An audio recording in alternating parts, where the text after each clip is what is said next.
¿Alguna vez has sentido que hay algo dentro de ti que te frena justo cuando estás a punto de avanzar?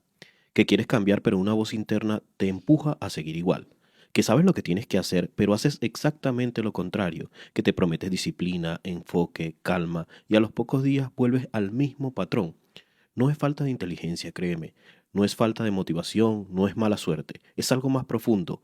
Una parte de ti que se resiste al cambio, que se alimenta del miedo, del ego, del orgullo, de la reacción impulsiva.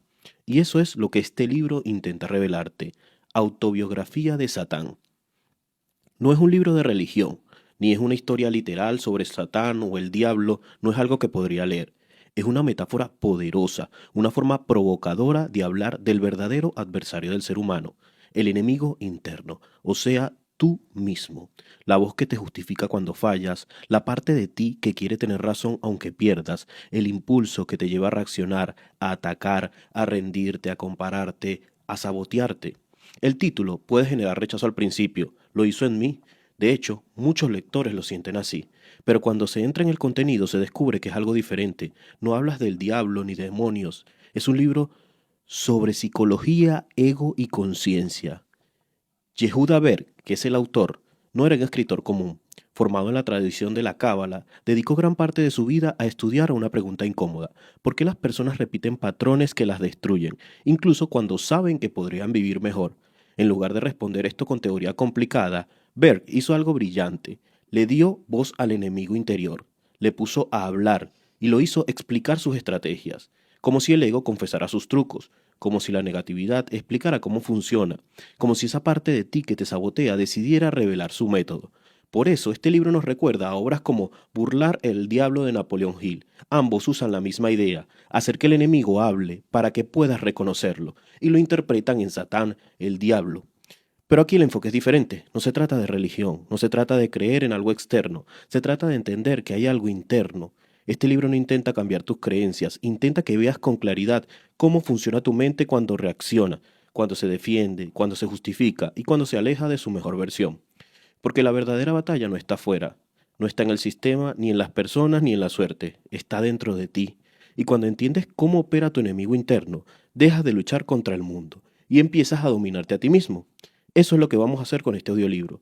No quedarnos con lo místico, no quedarnos con lo religioso, no quedarnos con lo simbólico. Vamos a traducir cada idea a algo práctico, a decisiones reales, a hábitos diarios, a reacciones que puedes controlar, a pensamientos que puedes cuestionar. Porque cuando identificas esa voz interna que te frena, cuando entiendes cómo te manipula el ego, cuando reconoces los patrones de negatividad, dejas de ser víctima de tu mente y empiezas a convertirte en su dueño. Y así empieza el verdadero cambio. Capítulo 1. Encantado de conocerte. Hay un enemigo que nunca se presenta con nombre propio. No grita, no amenaza, no aparece como algo oscuro o monstruoso. Se parece demasiado a ti. Habla con tu voz, piensa con tus argumentos, justifica tus decisiones, te explica por qué no es el momento, por qué no vale la pena, por qué no puedes, por qué no deberías intentarlo. No vive fuera, vive dentro de ti, y la mayoría de las personas nunca lo identifica. Desde pequeño nos enseñaron a buscar culpables afuera, la mala suerte, la familia, el sistema, las personas tóxicas, el jefe, tu pareja, la economía, el pasado. Pero rara vez nos detenemos a mirar algo más incómodo, la parte de nosotros mismos que coopera con todo eso. La voz que te dice mañana empiezo, la que te susurra no hace falta esforzarte tanto, la que te convence de que reaccionar es más fácil que pensar, la que te hace creer que tienes razón incluso cuando te estás destruyendo o estás destruyendo algo importante. Ese es el verdadero adversario.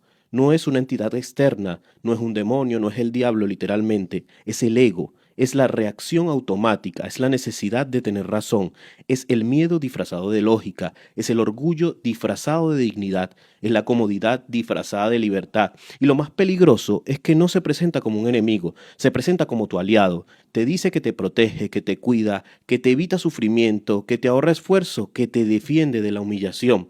Pero en realidad te mantiene pequeño, te mantiene preso. La mayoría de las personas no fracasan porque no tengan talento, fracasan porque obedecen demasiado a esa voz interna.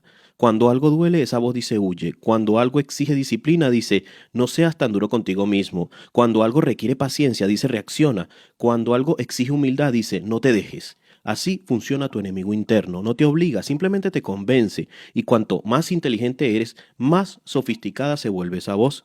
El libro que estás escuchando utiliza una metáfora provocadora, le da voz a esa parte oscura de tu mente humana, no para glorificarla, sino para desenmascararla, porque no puedes vencer a algo que no reconoces, no puedes cambiar algo que no ves, no puedes dominar algo que confundes contigo mismo. La mayoría de las personas creen que sus pensamientos, creen que son sus impulsos, creen que son sus reacciones, pero no lo son el resultado de hábitos mentales acumulados durante años. El enemigo interno no nace contigo, simplemente se forma cuando aprendes a reaccionar en vez de reflexionar, cuando aprendes a defenderte en vez de comprender, cuando aprendes a justificarte en vez de responsabilizarte, cuando aprendes a sobrevivir en vez de crear. Con el tiempo, esa forma de funcionar se vuelve automática, tan automática que ya no la cuestionas y es allí donde nace el verdadero problema, porque el enemigo interno no se siente como un enemigo, se siente como una parte de ti, como tú yo mismo. Cuando dices así soy yo, siempre he sido así, no puedo cambiar, ese es mi carácter, es mi forma de ser, en realidad no estás describiendo tu esencia, estás describiendo tu programación. Conocerte a ti mismo no es solo descubrir tus virtudes, es reconocer tus mecanismos de sabotaje, es identificar tus excusas favoritas, es observar tus reacciones más repetidas, es darte cuenta de cuándo actúas por conciencia y cuándo actúas por ego. La libertad no empieza cuando cambian las circunstancias, empieza cuando dejas de justificar tus reacciones, porque mientras sigas creyendo que todo lo que piensas es verdad, todo lo que sientes es incuestionable y todo lo que haces es inevitable, seguirás siendo controlado por esa parte invisible de ti. El enemigo interno no quiere que seas malo, quiere que seas predecible, quiere que repitas patrones, que reacciones igual, que te enfades igual, que te abandones igual, que te rindas igual y que te culpes de todo igual, porque mientras repitas lo mismo no cambias y mientras no cambies no creces. Este capítulo no es una acusación, es una revelación. No se trata de juzgarte, se trata de despertarte, porque el primer paso para transformar tu vida no es motivarte, no es leer más libros, no es aprender más técnicas, es algo mucho más incómodo, admitir que una parte de ti trabaja en contra de ti y que hasta ahora le has dado demasiado poder. Pero hay una buena noticia. Si esa voz interna se formó, también puede reprogramarse. Si ese enemigo vive en tu mente, también puede ser observado, cuestionado y dominado. Y en el momento que lo reconoces, y en el momento en que lo miras de frente, y en el momento que dejas de confundirlo contigo, ese es el momento en que empieza tu verdadera transformación, porque cuando conoces a tu enemigo interno, ya no te controla nadie en silencio, y por primera vez dejas de ser su prisionero y empiezas a convertirte en el dueño de tu propia mente. Capítulo 2. Érase una vez en el universo. Si miras tu vida con honestidad, hay algo que siempre se repite. Nada valioso llega sin resistencia, nada importante se construye sin dificultad, nada grande nace sin fricción. El músculo crece porque se rompe, el carácter se forma porque sufre, la mente se fortalece porque enfrenta problemas, la madurez aparece porque algo duele. Y sin embargo seguimos preguntándonos, ¿por qué la vida es tan difícil? ¿Por qué todo tiene obstáculos? ¿Por qué no podemos simplemente recibir sin luchar? La respuesta no es cómoda, pero es poderosa. Sin resistencia no habría crecimiento. El libro utiliza una idea antigua de la cábala, pero su mensaje es profundamente psicológico. La idea es simple. Si todo fuera fácil, no evolucionarías. Si todo fuera dado, no desarrollarías conciencia. Si no existiera oposición, no existiría transformación. Imagina un mundo donde no exista ningún desafío, donde no hubiera frustración, ni miedo, ni errores, ni conflictos, donde todo saliera bien sin esfuerzo. ¿Te volverías más fuerte? ¿Te volverías más sabio? ¿Te volverías más consciente? Probablemente no, es más, seguramente no. Te volverías dependiente, frágil e inmaduro. Eso es lo que el libro llama, de forma simbólica, el adversario. No como un demonio externo, no como el diablo como tal, sino como una fuerza que no quiere verte crecer, la parte de la vida que no coopera contigo, la parte de ti que se resiste, la parte de la realidad que no se adapta a tus deseos. En psicología esto tiene otro nombre, tensión evolutiva. El ser humano no cambia cuando todo va bien, cambia cuando algo duele lo suficiente. La mayoría de las personas solo despiertan cuando pierden algo, cuando fracasan, cuando se cansan de repetir los mismos patrones, cuando se enfrentan a los propios límites. El enemigo interno no aparece para destruirte, aparece para empujarte. Pero aquí está la paradoja. Lo que te hace crecer es lo mismo que te hace sufrir. La mente humana no soporta esa idea, prefiere creer que el dolor es injusto, que los obstáculos son castigo y que las dificultades son mala suerte. Pero si miras miras tu historia personal con distancia, verás algo incómodo. Muchas de las cosas que más te transformaron nacieron de momentos que no querías vivir. La decepción que te obligó a madurar, el fracaso que te obligó a cambiar de rumbo, la ruptura que te obligó a conocerte, el miedo que te obligó a fortalecer. El libro plantea algo radical. El adversario no es tu enemigo, es tu entrenador. Sin resistencia no hay músculo, sin conflicto no hay conciencia, sin ego no hay despertar. El ego es parte de ti. El ego es esa parte de ti que reacciona, que se defiende, que se compara, que quiere tener la razón. No es un error del sistema, es una parte del sistema. Es la fuerza que te obliga a decidir quién quieres ser. Si no existiera esa voz interna que te saboteara, no tendrías la oportunidad de dominarla. Si no existiera la tensión, la tentación de rendirte, si no existiera la tentación de rendirte, no podrías elegir perseverar. Si no existiera la comodidad de quedarte donde estás, no podrías descubrir hasta dónde puedes llegar. El problema no es que exista el adversario, el problema es que no seas consciente de él, porque cuando no lo ves, crees que eres tú. Crees que tus miedos son tu identidad, crees que tus impulsos son tu personalidad y crees que tus límites son tu naturaleza, pero no lo son, son respuestas automáticas diseñadas para protegerte. El cerebro humano está programado para sobrevivir, no para crecer. Prefiere lo conocido a lo desconocido, prefiere la seguridad de la expansión, prefiere la comodidad al riesgo, prefiere la razón a la verdad. Y esa es la raíz del adversario interno. No es maldad, es supervivencia. Cuando tu mente te dice no te expongas, no cambies, no intentes algo nuevo, no te metas en problemas, no salgas de tu zona de confort, no te está atacando, te está protegiendo, pero esa protección tiene un precio, te impide evolucionar, crecer, y aquí aparece la idea central del capítulo. El crecimiento solo ocurre cuando te atreves a desafiar esa voz. El adversario no desaparece cuando lo ignoras, desaparece cuando lo superas, cuando lo enfrentas. Cada vez que eliges hacerlo difícil en lugar de lo fácil, le quitas poder. Cada vez que eliges pensar en lugar de reaccionar, le quitas poder. Cada vez que eliges responsabilidad en lugar de excusas, le quitas poder. Cada vez que eliges conciencia en lugar de ego, le quitas poder. El libro no dice que el mal exista para destruirte, dice que existe para darte la oportunidad de convertirte en algo más. Sin sombra no hay luz, sin error no hay aprendizaje, sin adversidad no hay carácter. La verdadera pregunta no es por qué existe el adversario, la verdadera pregunta es qué vas a hacer tú con el adversario. Puedes seguir obedeciéndolo o puedes empezar a observarlo, puedes seguir justificándolo o puedes empezar a desafiarlo, puedes seguir creyendo que eres tú y que son tus reacciones o puedes descubrir que tú eres algo más que eso. Y en ese momento, cuando entiendes que la dificultad no es un castigo sino una prueba, el ego no es un enemigo sino un obstáculo que se puede superar y que la resistencia no es una maldición sino una herramienta. Cuando entiendes todo esto, algo cambia. Dejas de preguntarte por qué me pasó esto y empiezas a preguntarte para qué me pasó esto. ¿Qué puedo aprender de esto? Y esa pregunta es el inicio de una mente más fuerte, más consciente y más libre. Capítulo 3. Significado de la vida. Si alguien te preguntara cuál es el sentido de la vida, probablemente responderías algo como ser feliz, tener éxito, ganar dinero, formar una familia y disfrutar. No está mal, pero tampoco es toda la verdad. El libro plantea una idea mucho más incómoda y poderosa. La vida no es un parque de diversiones, es un campo de entrenamiento. No venimos solo a disfrutar, venimos a transformarnos, a crecer. Desde la visión de la Cábala, el ser humano no fue creado únicamente para recibir cosas buenas, fue creado para aprender a convertirse en algo más consciente, más generoso y más libre del ego. Y aquí aparece una distinción clave que atraviesa todo el libro: recibir versus compartir. Recibir es natural. Todos queremos amor, reconocimiento, seguridad, éxito y placer, pero el problema no es recibir, el problema es vivir solo para recibir. Cuando el ser humano se mueve únicamente por el deseo de obtener, se vuelve reactivo, impulsivo, defensivo. Todo gira alrededor del yo. Yo quiero, yo necesito, yo merezco, yo tengo razón, yo primero. Y eso es lo que el libro llama simbólicamente el dominio del adversario. No porque sea maldad pura, sino porque es la parte más primaria del ser humano, la que solo busca la satisfacción inmediata. El propósito de la vida, según esta visión, es romper con ese automatismo, pasar de ser un receptor pasivo a ser un creador consciente, no vivir solo reaccionando a lo que pasa, sino elegir cómo responder. La diferencia parece pequeña, pero lo cambia todo. Reaccionar es fácil, compartir es difícil, reaccionar es natural, compartir es una decisión. Cuando alguien te critica, lo fácil es defenderte. Cuando alguien te hiere, lo fácil es devolver el golpe. Cuando alguien te falla, lo fácil es cerrar el corazón. Pero el libro plantea algo radical. Cada vez que eliges compartir en lugar de reaccionar, estás cumpliendo el propósito de tu vida. Compartir no significa ser ingenuo ni permitir abusos, significa actuar desde un nivel más alto de conciencia.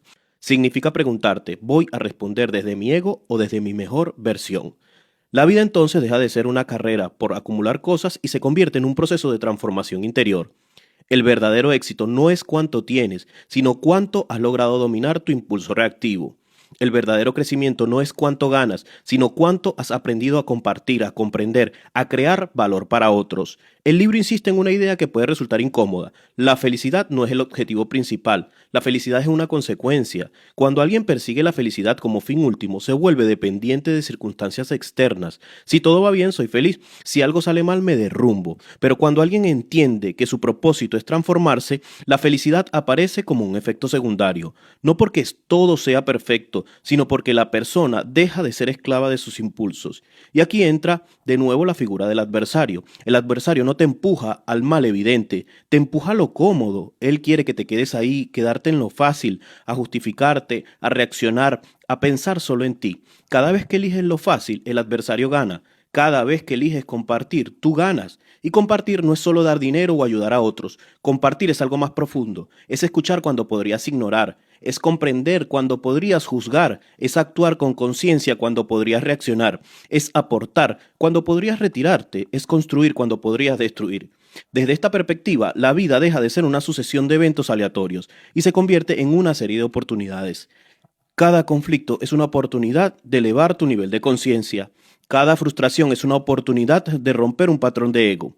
Cada tentación es una oportunidad de elegir quién quieres ser.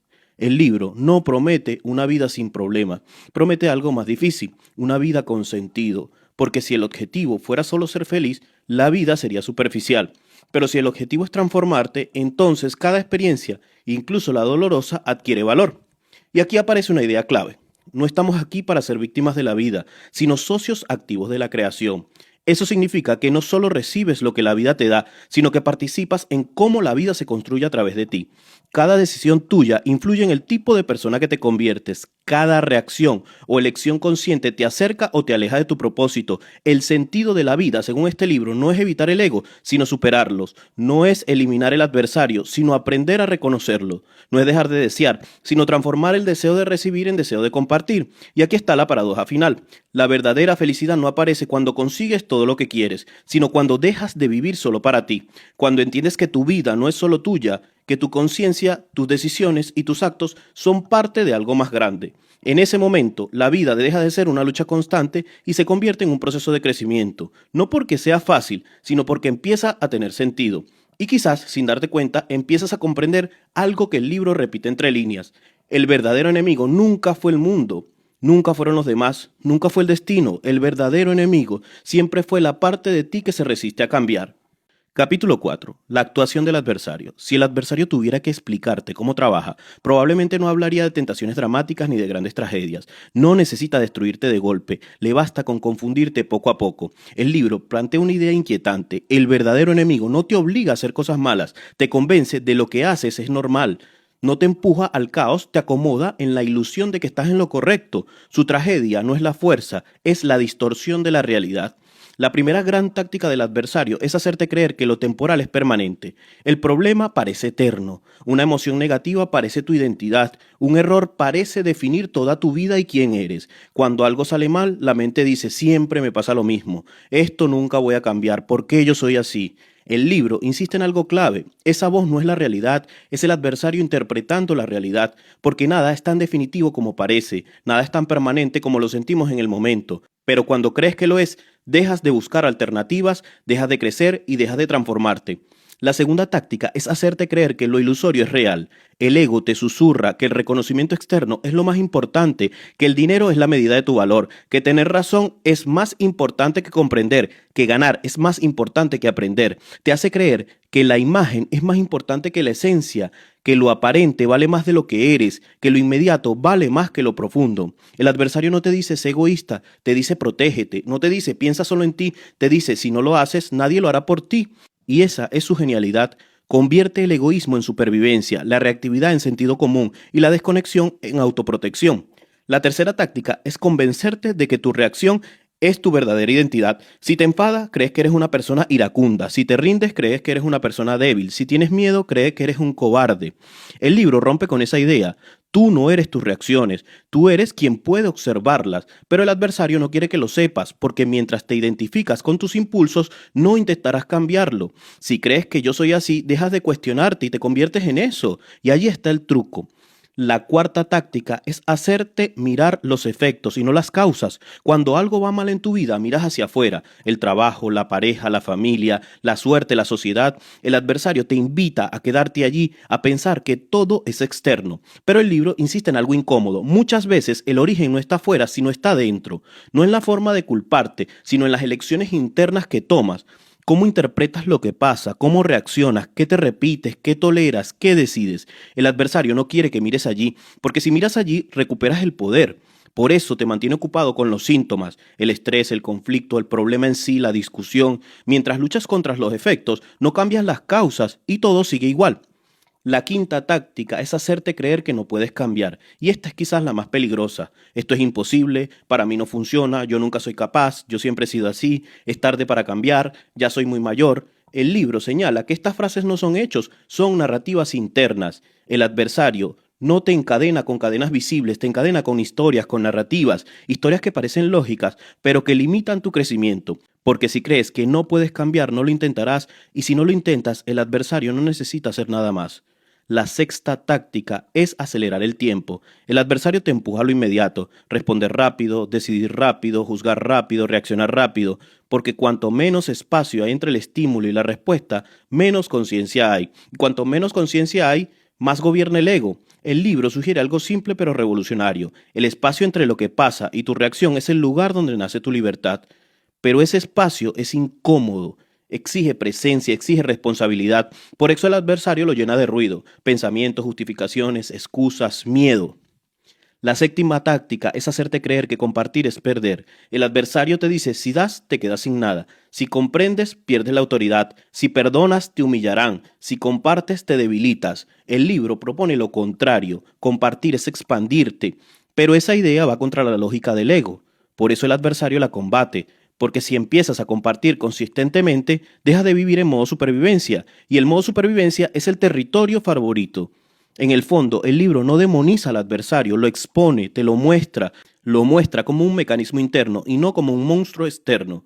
No es un enemigo que viene desde afuera, es una función de la mente. Su trabajo no es destruirte, es probarte. Su papel no es hacerte caer, es mostrarte dónde aún no eres libre. Y aquí aparece la idea más potente del capítulo. El adversario no se derrota luchando contra él, se desactiva viéndolo, observándolo. Cuando reconoces un patrón, pierde fuerza. Cuando detectas una distorsión, se rompe. Cuando cuestionas una creencia, se debilita. El verdadero despertar no es espiritual, es psicológico. Es darte cuenta de cuándo estás reaccionando y cuándo te estás eligiendo a ti mismo. Porque en ese momento entiendes algo fundamental. No todo pensamiento es tuyo, no toda emoción te define y no toda reacción es inevitable. Y quizás por primera vez empezarás a sentir algo peligroso para el adversario. Empezarás a sentir claridad. Capítulo 5. El contraataque. Si el adversario gana cuando reacciona sin pensar, entonces la verdadera batalla no está en lo que haces, sino en el instante previo al hacerlo.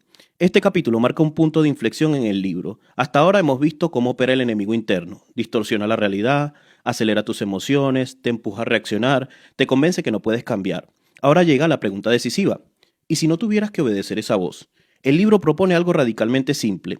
La libertad no está en cambiar el mundo, está en cambiar tu respuesta, porque entre lo que pasa y lo que haces existe un espacio pequeño, casi invisible, pero con un poder enorme.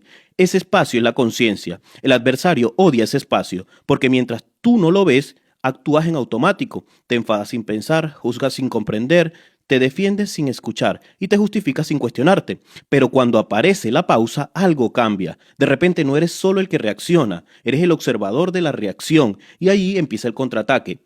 El libro insiste en una idea clave. El adversario no se combate con fuerzas, se combate con presencia. No se derrota gritando, se desarma comprendiendo.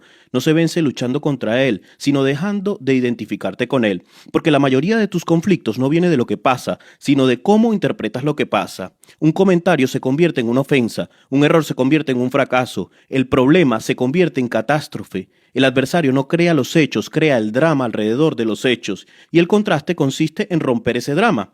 ¿Cómo? Con una pregunta incómoda. ¿Estoy reaccionando o estoy eligiendo? Ese instante de duda es revolucionario, porque cuando eliges dejas de ser una víctima. Y el libro explica que el verdadero crecimiento espiritual no consiste en ser perfecto, sino en ser consistente. No se trata de no sentir rabia, miedo o egoísmo. Se trata de darte cuenta cuando estos aparecen, porque cuando los ves ya no te controlan del todo. Y el adversario quiere que creas que tus emociones son inevitables. El contraataque consiste en demostrarte que no lo son. Imagina una situación cotidiana. Alguien te critica, tu impulso es defenderte. Ese impulso es el adversario. Pero si en lugar de reaccionar, respiras, observas y eliges responder con calma, en ese momento ya has ganado una batalla. No contra la persona en sí, sino contra tu automatismo interno. El libro lo plantea como una guerra silenciosa y no es una guerra contra el mundo, es una guerra contra la reactividad de tu yo interno. Cada vez que eliges comprender en lugar de atacar, estás contraatacando. Cada vez que eliges responsabilizarte en lugar de ser la víctima, estás contraatacando.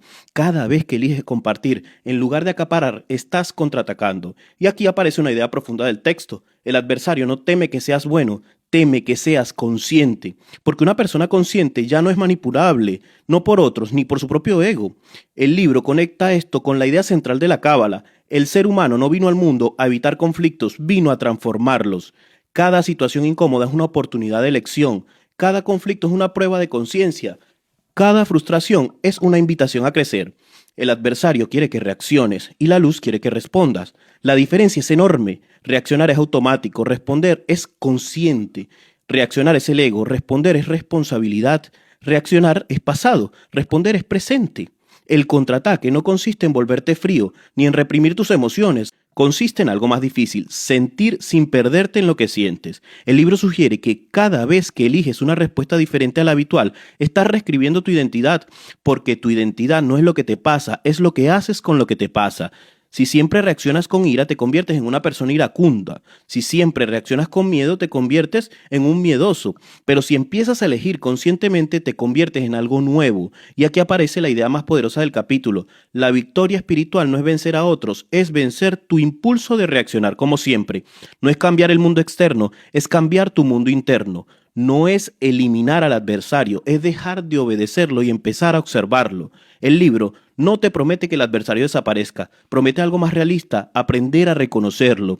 Porque cuando reconoces esa voz interna, pierde su autoridad absoluta, deja de ser yo y empieza a ser una parte de ti. Y cuando eso ocurre, nace la verdadera libertad. El contraataque, entonces, no es un acto heroico, es un acto cotidiano. Es elegir no responder un mensaje desde la rabia. Es elegir no hablar mal de alguien para sentirte superior. Es elegir no justificar tu ego con excusas sofisticadas. Es elegir no vivir en piloto automático. Es, en esencia, elegir quién quieres ser en cada momento de tu vida. Y quizás esa es la idea más inquietante del libro. El adversario no te domina porque sea fuerte, te domina porque no lo cuestionas. Porque cuando empiezas a cuestionarlo, cuando introduces conciencia entre el estímulo y la respuesta, algo se rompe, el hechizo se debilita y por primera vez empiezas a experimentar algo que el adversario no puede soportar. Libertad interior, libertad de conciencia. Capítulo 6. Una fiesta en el jardín, el átomo y Eva. La historia del Edén no es un cuento religioso, es un mapa de la mente humana. Eso es lo que este capítulo intenta mostrar. Durante siglos nos contaron que Adán y Eva fueron castigados por desobedecer, que el pecado original fue comer una manzana prohibida, que la serpiente era el demonio externo. Pero la Cábala propone algo mucho más profundo. Adán y Eva y la serpiente no son personas, son fuerzas internas, son parte de ti. El jardín del Edén representa un estado de unidad, un estado donde no hay conflicto entre lo que eres y lo que deseas, donde no existe la separación entre tú y la vida. Es ese momento de infancia en el que todo parece simple, ese instante en la que no hay culpa ni miedo ni comparación, solo presencia. En ese jardín, Adán representa el deseo de compartir. Es la parte de ti que quiere dar, crear, ayudar, conectar. Es tu impulso más elevado. Eva representa el deseo de recibir. Es la parte de ti que quiere experimentar, disfrutar, crecer, sentir. No es algo malo, es necesario. Sin deseo de recibir no hay vida, no hay motivación, no hay movimiento. El problema no es Eva, el problema es la serpiente. La serpiente simboliza algo muy específico, el deseo de recibir solo para uno mismo. Es el ego, y no el ego como la autoestima sana, sino el ego como una desconexión. Esa voz que te dice, primero yo aunque los otros pierdan. Si no gano yo, no gana nadie. Yo merezco más que todos. Ese es el verdadero pecado original. No es comer una manzana, es romper la conexión. Cuando el deseo de recibir se separa del deseo de compartir, nace la caída. La caída no es un castigo, es una consecuencia. En el momento en que el ser humano se identifica solo con su ego, la conciencia se fragmenta, deja de sentirse parte del todo y empieza a sentirse separado. Y esa separación es el origen de casi todo el sufrimiento humano.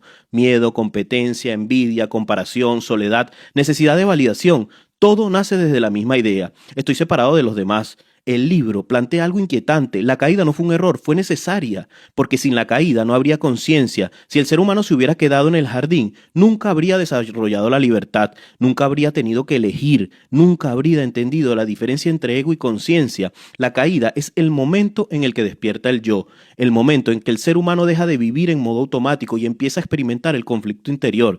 Desde ese momento, la vida se convierte en un campo de entrenamiento. Cada decisión es una elección entre dos fuerzas, el deseo de compartir o el deseo de recibir solo para ti. Ese es el verdadero drama humano. No es la lucha entre el bien y el mal externo, es una lucha entre dos impulsos internos. Y aquí aparece una idea clave del capítulo. El ego no es el enemigo absoluto, es el motor del crecimiento. Sin ego no habría individualidad. Sin individualidad no habría conciencia y sin conciencia no habría evolución. Pero cuando el ego domina por completo aparece la desconexión. La desconexión genera sufrimiento. El libro explica que toda nuestra vida es un intento inconsciente de volver al jardín. Buscamos unidad en el amor. Buscamos plenitud en el éxito, buscamos sentido en la espiritualidad, buscamos pertenencia en grupos, pero lo hacemos desde el ego. Queremos amor sin compartir, queremos éxito sin propósito, queremos espiritualidad sin transformación, queremos pertenecer sin responsabilidad. Y es allí donde el adversario se fortalece, porque el ego te promete algo imposible. Puedes recibirlo todo sin dar nada a cambio. Y esa es la mentira original. La caída no terminó en el Edén, se repite todos los días. Cada vez que eliges tu comodidad por encima de tu conciencia, cada vez que eliges tener razón en lugar de entender, cada vez que eliges ganar en lugar de conectar. Y allí vuelve a aparecer la serpiente. Pero este capítulo también trae una idea esperanzadora. El camino de regreso al jardín no es retroceder, es avanzar.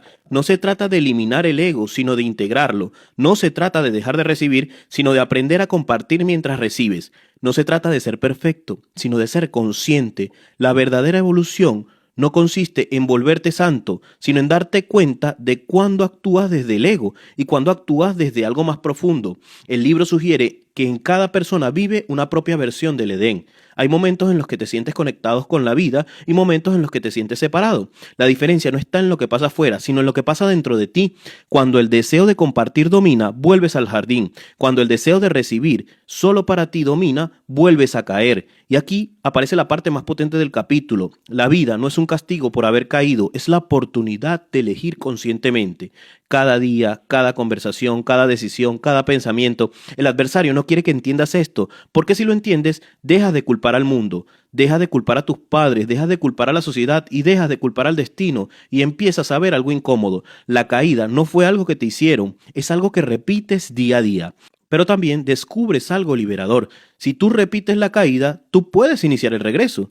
Y ese regreso no es peligroso, es psicológico, es espiritual, es humano. Es el proceso de pasar de vivir desde el ego a vivir desde la conciencia.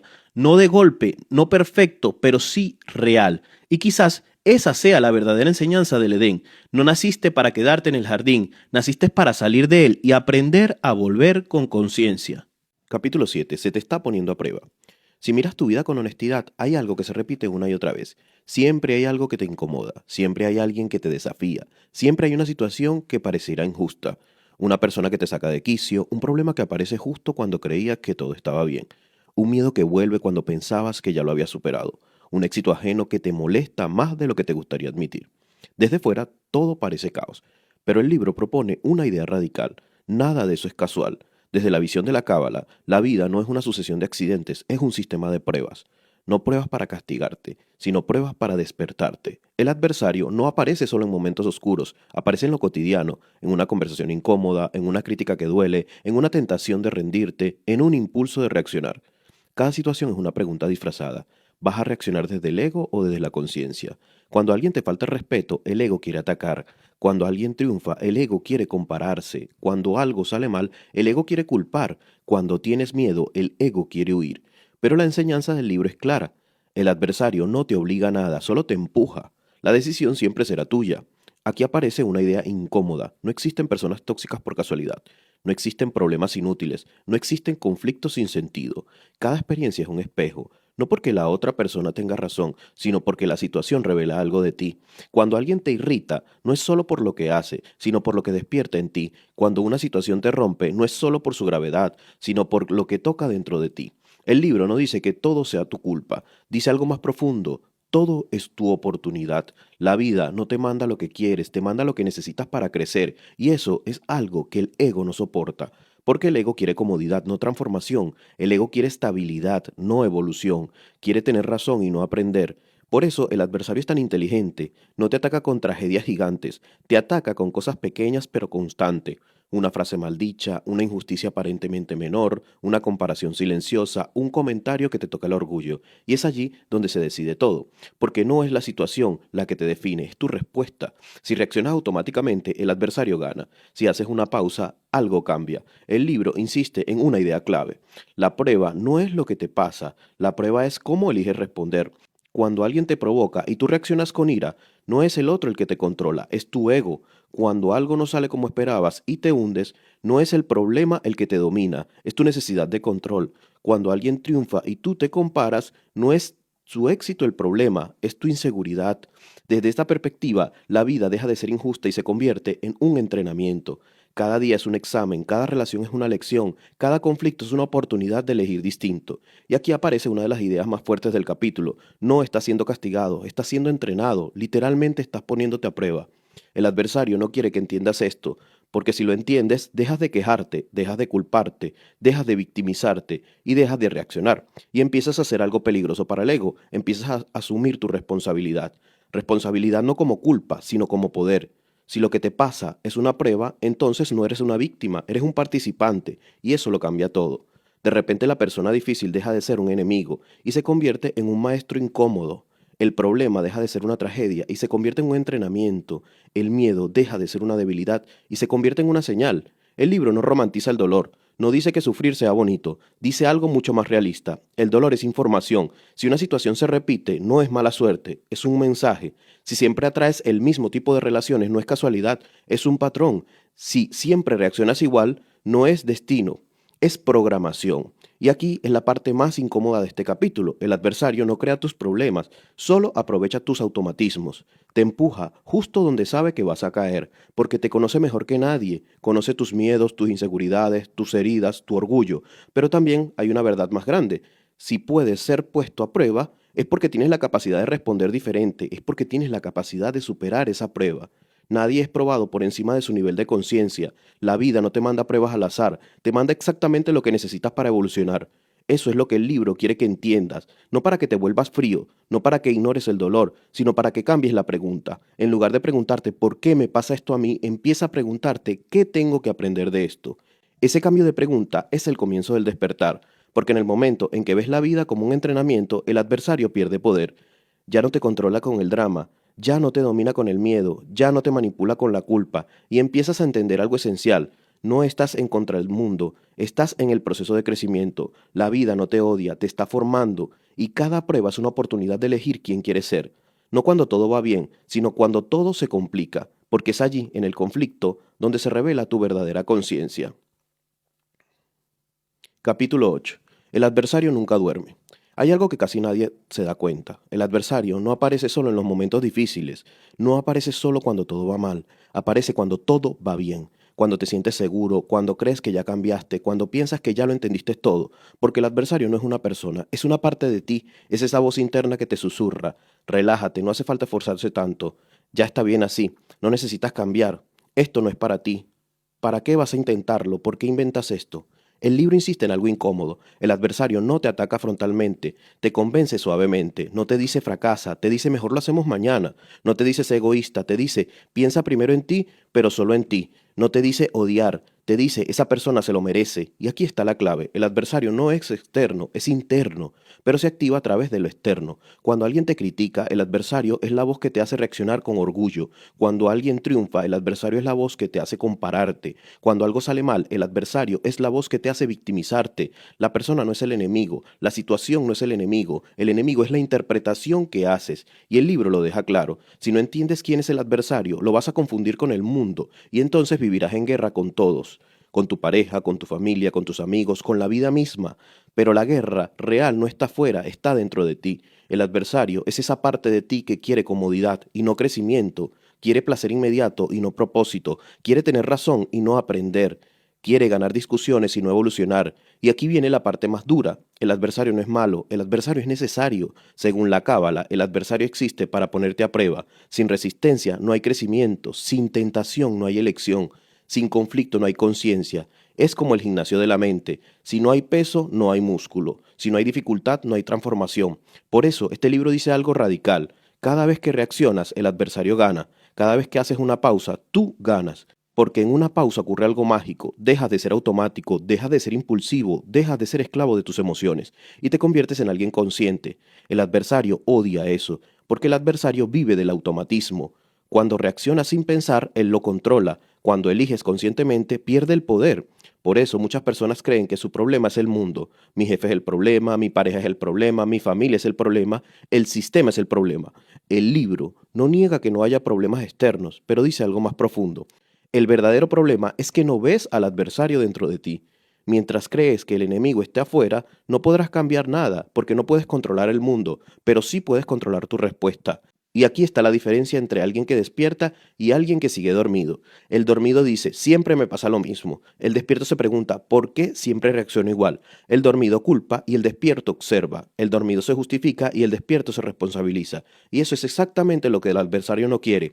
Porque si entiendes esto, dejas de ser manipulable, dejas de ser predecible, dejas de ser esclavo de tus emociones y empiezas a hacer algo peligroso. Empiezas a elegir quién quieres ser. El libro no te pide que elimines el adversario. Eso es imposible, te pide que lo reconozcas, porque solo cuando reconoces al enemigo, deja de controlarte desde las sombras y entiendes algo brutal. El adversario no es tu enemigo, el adversario es un maestro incómodo, es tu propio maestro, eres tú mismo. Es la fuerza que te empuja a evolucionar, pero solo evolucionarás si decides no obedecerlo.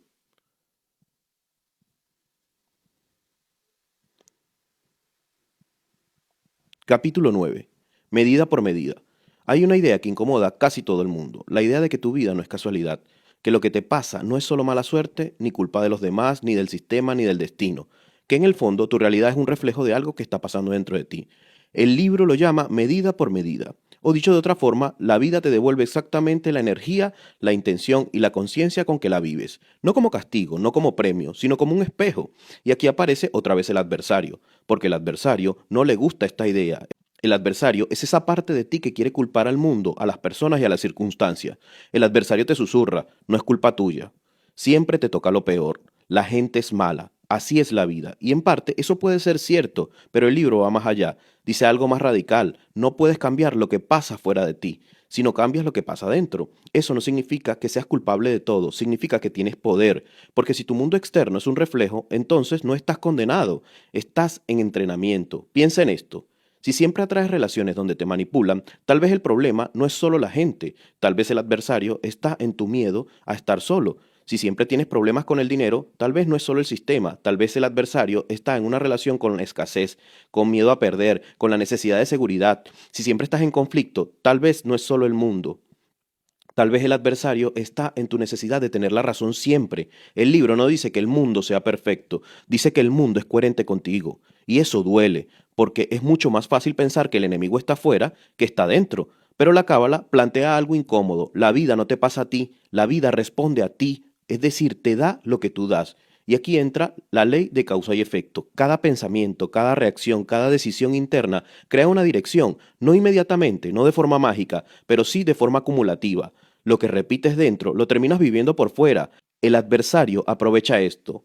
porque Él no te empuja a hacer cosas grandes y malas, te empuja a pequeñas reacciones diarias, a pequeños resentimientos, a pequeñas envidias, a pequeñas excusas, a pequeñas mentiras internas, y esas pequeñas cosas acumuladas crean tu realidad.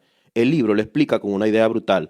No estás viviendo el mundo, estás viviendo el resultado de tu conciencia. Si tu conciencia es miedo, el mundo se llenará de amenazas. Si tu conciencia es carencia, tu mundo se llena de escasez. Si tu conciencia es ego, tu mundo se llena de conflictos. Y aquí viene lo más interesante. El adversario no quiere que veas esto, porque si lo ves, dejas de ser una víctima. Y si dejas de ser una víctima, empiezas a ser responsable. Responsable no en el sentido de culpa, sino en el sentido de poder. Responsable significa, si esto es un reflejo, entonces puedo cambiar el reflejo cambiando mi interior. Por eso el libro insiste en algo: no luches contra el mundo, observa tu conciencia, obsérvate a ti. No intentes cambiar las circunstancias, cambia tu forma de responder. Y aquí es donde el adversario se pone nervioso, porque el adversario vive de la reacción automática. Cuando reaccionas sin pensar, él gobierna. Cuando eliges conscientemente, pierde terreno. Medida por medida significa esto: si reaccionas con ego, recibes conflicto; si reaccionas con miedo, recibes inseguridad; si reaccionas con generosidad, recibes expansión. No porque el universo sea moralista, sino porque tu conciencia crea coherencia. El libro no habla del karma como un castigo, habla del karma como educación. La vida no te castiga, te entrena. La vida no te destruye, te revela. La vida no te odia, te muestra quién eres. Y aquí está la parte más poderosa del capítulo: el adversario no está afuera. El adversario es esa parte de ti que no quiere ver esta verdad, porque ver esta verdad implica algo peligroso, que no puedes seguir viviendo en piloto automático, que no puedes seguir reaccionando igual, que no puedes seguir culpando a todo el mundo, que no puedes seguir diciendo yo soy así y ya, porque yo soy así es la frase favorita del adversario, es su excusa perfecta, pero el libro te empuja a otra idea: no eres lo que te pasa, eres lo que elegiste hacer con lo que te pasa, y en esa elección está tu libertad, medida por medida. No como amenaza, no como castigo, sino como oportunidad. Si tu mundo no te gusta, no empieces cambiando el mundo. Empieza mirando al adversario dentro de ti, porque cuando cambias tu conciencia, la vida no tiene otra opción que cambiar contigo. Capítulo 9.2. Volver a la revelación. Hay un momento de la vida donde toda persona al que le pasa algo y se rompe, no es una tragedia visible, no es necesariamente una pérdida, es una sensación interna, la sensación de que algo no encaja, de que estás viviendo pero no del todo despierto, de que haces cosas pero no sabes exactamente el por qué, de que corres, trabajas, luchas, pero no recuerdas hacia dónde vas. Y el libro llama a eso el momento de la revelación, y no tiene nada que ver con milagros, visiones o experiencias místicas, tiene que ver con darte cuenta de quién eres, de cómo estás viviendo, de quién está tomando las decisiones en tu vida. Y aquí vuelve a aparecer el adversario. El adversario no es un demonio externo, no es una persona, no es el mundo. El adversario es esa parte de ti que te mantiene dormido, es esa voz que te dice así está bien. Vamos a quedarnos tranquilos, no te compliques, no pienses demasiado. Todo el mundo vive así. El adversario no quiere que recuerdes quién eres, porque recordar quién eres implica despertar, y despertar implica responsabilidad. Por eso, este capítulo habla de volver, pero no de volver al pasado, volver a la conciencia, volver a la claridad, volver a esa sensación profunda de sentido que tenías antes de llenarte de miedos, expectativas, comparaciones y presión social. En la tradición cabalística, la revelación del monte Sinaí simboliza ese instante en el que el ser humano percibe algo más grande que su ego. No es un lugar físico, es un estado mental. Es el momento en que dejas de verte como una víctima de las circunstancias y empiezas a verte como parte de algo más amplio, como alguien con propósito. Y el libro dice algo muy incómodo: no estás perdido, estás distraído, no estás roto, estás desconectado, no estás vacío, estás viviendo desde el adversario. Porque el adversario te empuja a vivir en automático, a reaccionar en vez de elegir, a competir en vez de comprender, a acumular en vez de compartir, a sobrevivir en vez de crear. Volver a la revelación significa romper ese automático, significa hacerte preguntas que normalmente evitas. ¿Quién soy cuando nadie me mira? ¿Estoy viviendo mi vida o la vida que esperan de mí? ¿Mis decisiones nacen del miedo o de la conciencia? ¿Estoy actuando desde el ego o desde algo más profundo?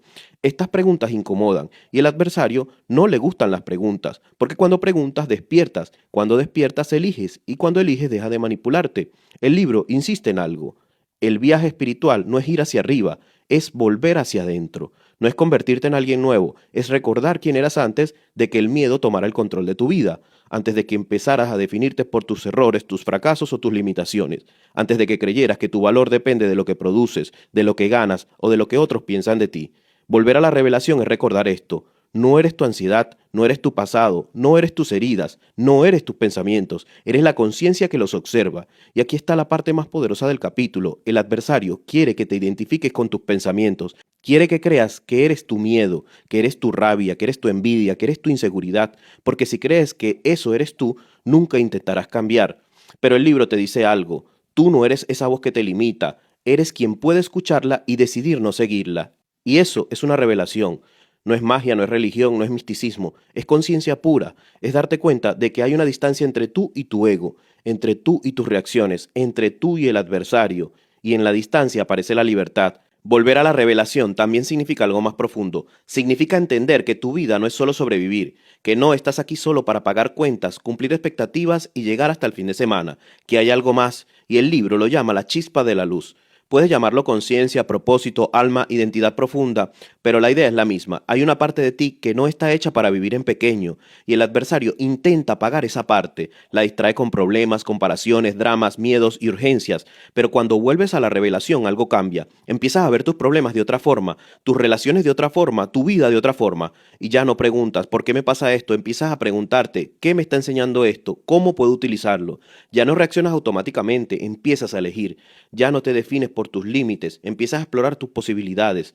Volver a la revelación no es llegar a un lugar nuevo, es mirar tu vida con ojos nuevos, es entender que el verdadero enemigo nunca fue el mundo, fue el adversario dentro de ti, y que el verdadero camino no es huir de él, sino reconocerlo, observarlo y superarlo, porque cuando recuerdas quién eres, el adversario pierde su poder, y por primera vez dejas de vivir desde el miedo y empiezas a vivir desde la conciencia.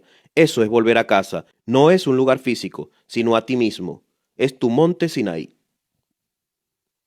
Capítulo 10. La primera gran prueba. Construir un fundamento. Hay un momento en la vida en el que ya no puedes seguir engañándote. No es cuando todo va mal, es cuando te das cuenta de que, aunque todo parezca estar bien por fuera, algo dentro de ti no es sólido. Puedes tener trabajo, relaciones, proyectos, sueños, pero si tu base interior es frágil, tarde o temprano todo empieza a tambalearse. Y eso es lo que este capítulo llama el fundamento, lo que en la cábala se conoce como yesod, no como un concepto místico, es algo mucho más simple y mucho más incómodo. Tu coherencia interna es la distancia entre lo que dices que eres y lo que realmente haces cuando nadie te mira.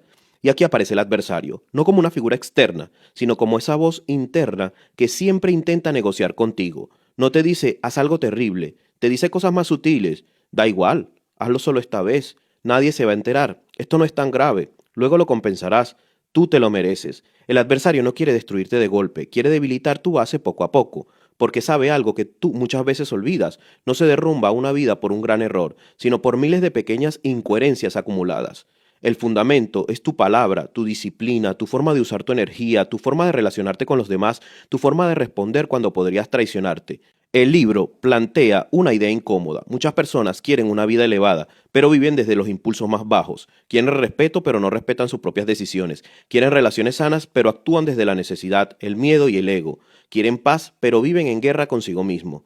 El fundamento no se construye con discursos, se construye con decisiones pequeñas. Cada vez que dices que sí cuando deberías decir que no, cada vez que prometes algo que no cumples, cada vez que actúas contra tus valores, el adversario gana terreno. Y no porque sea mala persona, sino porque está entrenando tu mente para algo peligroso, la incoherencia. El libro insiste en algo clave. No hay crecimiento sin carácter, no hay transformación sin orden interno, no hay cambio real si tu vida está construida sobre las contradicciones. Y aquí entra un punto muy fuerte del capítulo, la relación entre el fundamento y la energía. No en un sentido místico, sino en un sentido psicológico. Tu energía es tu atención, tu deseo y tu impulso. Cuando usas tu energía solo para satisfacer lo inmediato, pierdes dirección. Cuando usas tu energía con conciencia, construyes una identidad. El adversario te empuja a vivir en modo automático, a reaccionar en vez de elegir, a justificar en vez de asumir, a culpar en vez de responsabilizarte. Pero el fundamento se construye justo en el lugar contrario, en la pausa, en ese segundo donde podrías reaccionar y eliges otra cosa. En ese segundo es la verdadera prueba, porque nadie te obliga a ser coherente, nadie te obliga a cumplir con tu palabra, nadie te obliga a respetarte, y eso es lo que hace que esta prueba sea tan difícil. El libro plantea una pregunta brutal: ¿quién eres cuando podrías traicionarte y decides no hacerlo? Porque es fácil ser íntegro cuando todo es cómodo. Lo difícil es ser íntegro cuando tienes la oportunidad de fallar, y allí es donde aparece el adversario con más fuerza, no como un enemigo externo, sino como tu propio impulso de ir por el camino fácil. Y aquí viene una verdad incómoda. No puedes construir una vida sólida con hábitos frágiles. No puedes construir relaciones profundas con mentiras pequeñas. No puedes construir propósito con excusas constantes. El fundamento no se ve desde afuera, no se publica en redes, no se mide en dinero, no se aplaude, pero lo define todo. Si tu base es débil, tu éxito será inestable. Si tu base es incoherente, tu felicidad será frágil. Si tu base es falsa, tu vida será una actuación. El libro no te pide perfección, te pide honestidad, no te pide que seas impecable, te pide que dejes de mentirte, porque el adversario no te destruye con grandes tragedias, te destruye con pequeñas concesiones. Con ese da igual si lo haces, solo hazlo esta vez, no pasa nada. Y aquí está la clave del capítulo. La verdadera transformación no empieza cuando cambias tu vida, empieza cuando ordenas tu base, cuando alineas lo que piensas, lo que sientes y lo que haces, cuando dejas de ser una persona en público y otra en privado, cuando dejas de negociar con tu conciencia, cuando fortaleces tu fundamento, algo cambia dentro de ti. Ya no necesitas justificarte, ya no necesitas aparentar, ya no necesitas traicionarte y el adversario pierde el poder, porque el adversario vive del caos interno. Pero cuando tu base es sólida, sus argumentos empiezan a sonar débiles. El fundamento no es rigidez, es claridad, no es moral, es coherencia, no es religión, es identidad. Y quizás esta es la frase más importante del capítulo. No puedes construir una vida elevada sobre una base que tú mismo sabes que es frágil. Ese es el primer gran desafío del libro. Antes de cambiar el mundo, antes de buscar propósito, antes de hablar de la luz, conciencia o espiritualidad, tienes que responder una pregunta simple. ¿Tu vida tiene fundamento o solo es apariencia? Capítulo 11. La segunda gran prueba, el dominio del poder interior. Creemos que ser fuerte es imponerse, creemos que tener poder es controlar a otros, creemos que ganar es gritar más alto, tener la última palabra, demostrar que tenemos razón. Pero el libro plantea algo completamente distinto. El verdadero poder no es dominar a los demás, es dominarte a ti mismo, y aquí vuelve a aparecer el adversario, no como una persona externa, no como alguien que te ataca desde afuera. El adversario es esa parte de ti que te empuja a reaccionar sin pensar, es esa voz interna que te dice, respóndele ahora mismo, no te quedes callado, si no reaccionas van a pensar que eres débil. Haz algo, di algo, explota, defiéndete. El adversario no quiere destruirte, quiere que pierdas el control, porque cuando pierdes el control ya no decides, solo reaccionas, y una persona que reacciona es una persona fácil de dominar. Y aquí está el núcleo del capítulo. La mayoría de personas no son malas, son impulsivas, no actúan desde la conciencia, actúan desde la herida, no eligen, simplemente reaccionan. Cuando alguien te critica y explotas, cuando alguien te ignora y te hundes, cuando algo no sale como quieres y pierdes el control, cuando alguien te decepciona y te cierras, ese es el territorio del adversario, porque el adversario vive en la reacción automática. Pero el libro propone algo radical, y si el verdadero poder fuera no reaccionar, no callar por miedo, no aguantar por sumisión, sino detenerte, respirar, observar y elegir. Ese segundo de pausa es el espacio donde nace el poder real. No el poder de dominar a otros, sino el poder de gobernarte a ti mismo. El libro insiste en algo clave. Sin límites no hay poder. Límites hacia afuera y límites hacia adentro, porque poner límites no es ser egoísta, es respetarte. El adversario odia los límites, porque los límites rompen el caos, y cuando no tienes límites, todo entra en tu vida, las opiniones de los demás, las expectativas ajenas, las demandas constantes, las emociones de otros, y poco a poco dejas de vivir tu vida para vivir la vida que otros diseñaron para ti. Y aquí aparece otra verdad. Muchas personas no tienen problemas externos, tienen problemas de límites. Dicen que sí cuando quieren decir que no, aguantan cuando deberían irse, callan cuando deberían hablar, explotan cuando deberían pensar, y el adversario se aprovecha de eso, porque sabe que una persona sin límites es una persona sin dirección, pero también sabe algo más peligroso, una persona sin límites se destruye a sí misma. Este capítulo también habla de la disciplina, y no de la disciplina del castigo, no de la disciplina del sufrimiento, sino de la disciplina de la coherencia, hacer lo que dijiste que ibas a hacer, cumplir tu palabra incluso cuando no te parece, sostener tus decisiones cuando tienes miedo. El adversario te susurra lo contrario, mañana, eso no es tan importante hoy, relájate, podemos dejarlo para después, total nadie lo va a notar, pero cada vez que te traicionas, pierdes poder interno, porque el verdadero poder no está fuera, está dentro, en la capacidad de soportar la incomodidad sin huir, soportar el silencio sin llenarlo de ruido, soportar la soledad sin buscar validación, soportar el conflicto sin explotar, soportar el miedo sin rendirte. El libro plantea una idea brutal. La mayoría de las personas no fracasan por falta de talento, sino por falta de dominio emocional. No saben gestionar su ira, no saben gestionar su miedo, no saben gestionar su frustración y no saben gestionar su necesidad de aprobación. Y allí entra el adversario, allí es donde él domina, porque el adversario no necesita destruir tus sueños, solo necesita que pierdas el control de ti mismo. Este capítulo es el músculo del carácter. Si en el capítulo anterior hablamos del fundamento, aquí hablamos de la fuerza que sostiene ese fundamento. Sin dominio interno, tu vida se convierte en un impulso constante. Hoy quieres algo, mañana quieres otra cosa. Hoy decides algo, mañana lo abandonas. El libro te invita a algo. Convertirte en alguien estable para ti mismo. Que cuando dices algo, lo cumplas. Que cuando decides algo, lo sostengas. Que cuando establezcas un límite, lo respetes. Eso es poder. No dominar a otros, dominar tus impulsos. Y aquí aparece otra verdad. El adversario quiere que creas que eres libre cuando reaccionas, pero la verdadera libertad es elegir no reaccionar, porque cuando reaccionas no decides, y cuando no decides no eres libre. El dominio interior no es represión, es dirección. No decir todo lo que piensas, no hacer todo lo que sientes, no seguir todo lo que deseas, no por miedo, por conciencia, porque una vida sin control interno no es libertad, es caos. El adversario ama el caos, pero cuando desarrollas este dominio interior algo cambia. Ya no explotas tan fácil, ya no te justificas tanto, ya no te pierdes en emociones ajenas, ya no negocias con tu conciencia, empiezas a sentir algo nuevo, autoridad interna. No necesitas imponer, no necesitas gritar, no necesitas demostrar, porque sabe quién eres. Y eso, según el libro, es una de las mayores derrotas del adversario, saber quién eres, porque el adversario vive de tu falta de control, pero cuando tú te gobiernas, él pierde su poder. Y quizás esta sea la frase más importante del capítulo. No necesitas más poder sobre el mundo, necesitas más poder sobre ti mismo. Capítulo 12. La tercera gran prueba, el desafío de la compasión. Hay una idea que nadie se atreve a cuestionar. Ser bueno siempre es bueno. Pero el libro plantea algo incómodo. No toda bondad es conciencia, no toda generosidad es amor, y no toda compasión es luz. A veces la bondad es miedo, a veces la generosidad es necesidad de aprobación, a veces la compasión es una forma elegante de huir de uno mismo. Y aquí vuelve a aparecer el adversario. Recuerda quién es el adversario. No es una persona externa, no es alguien que te persigue desde afuera. El adversario es esa voz interna que te empuja a perderte para sentirte valioso.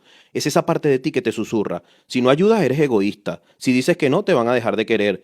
Tienes que estar siempre disponible. Los demás son más importantes que tú. El adversario no siempre te empuja a ser egoísta, a veces te empuja a ser demasiado bueno. Y allí está la trampa. El libro introduce una idea clave. Hay una diferencia entre amar y sacrificarse. Amar es compartir desde la conciencia. Sacrificarse es desaparecer para ser aceptado. La compasión auténtica no te destruye. La compasión fatal sí. Muchas personas creen que están siendo generosas, pero en realidad están buscando algo, reconocimiento, aprobación, gratitud, lealtad. Dan esperando recibir, y cuando no recibe, aparece la frustración. Y es allí donde entra el adversario otra vez. Te dice, ¿ves?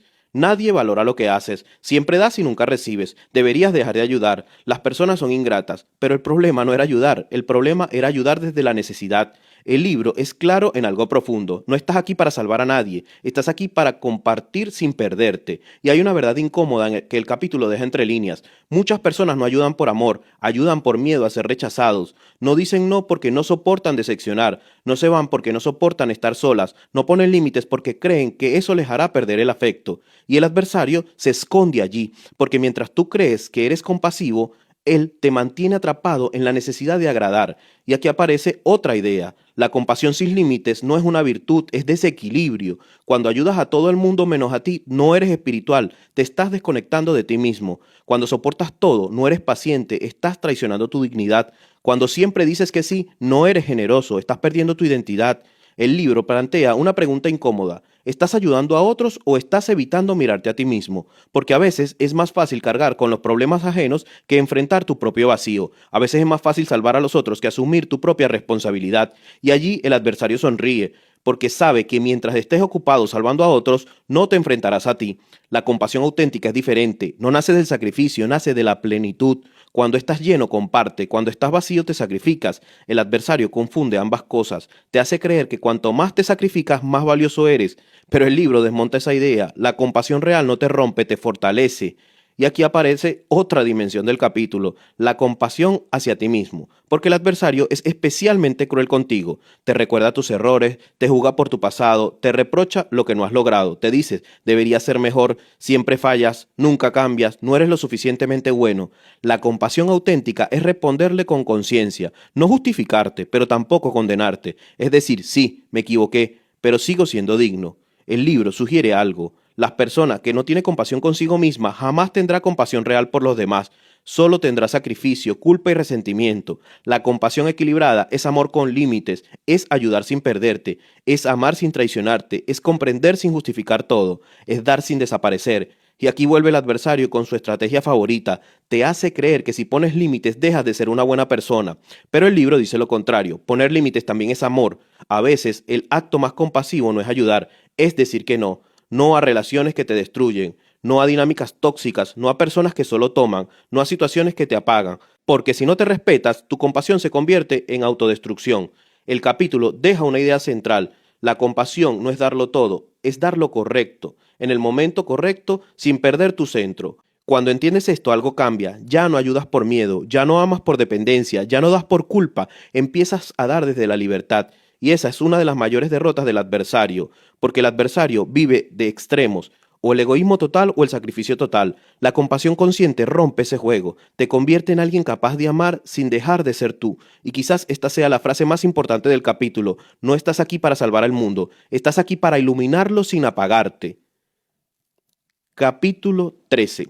La cuarta gran prueba, el desafío del esplendor. Hay una pregunta que casi nadie se atreve a hacerse. ¿Quién eres cuando nadie te está mirando? Porque es fácil parecer una buena persona, es fácil hablar de valores, es fácil mostrar una versión bonita de ti, pero el libro no habla de la apariencia, habla de la coherencia, habla desde el punto exacto donde lo que piensas, lo que sientes y lo que haces dejan de estar en conflicto. Ese punto se llama esplendor, no como un brillo externo, sino como una verdad interna, y justo allí aparece el adversario. Recuerda quién es el adversario. No es alguien externo, no es una persona que te persigue. Es esa voz interna que te empuja a construir una imagen en el lugar de una identidad. El adversario no siempre te empuja a hacer cosas malas, a veces te empuja a parecer bueno, te susurra, sé espiritual, pero solo cuando te convenga, sé generoso, pero para que lo vean, sé justo, pero solo con los demás y no contigo, habla de valores, pero no los vivas demasiado. El esplendor del que habla el libro no es un brillo, es autenticidad, es el ser mismo por dentro y por fuera. Y el ego no soporta eso, no soporta la coherencia. El ego necesita máscaras, necesita aplausos, necesita validación. Y el adversario utiliza esa necesidad como un arma. Te hace creer que tu valor depende de cómo te perciben, que si no destacas no existe, que si no te admiran no vales, que si no te reconocen estás perdido. Y entonces empieza a construir una versión de ti que no es real. Una versión más fuerte, más segura, más espiritual, más inteligente, pero no es más auténtica. Y el libro plantea algo. Muchas personas no buscan ser verdaderas, buscan ser admiradas. Y el adversario se alimenta de eso, porque mientras persigues aprobación, dejas de escucharte, dejas de ser tú. Mientras intentas gustar, traicionas tu intuición.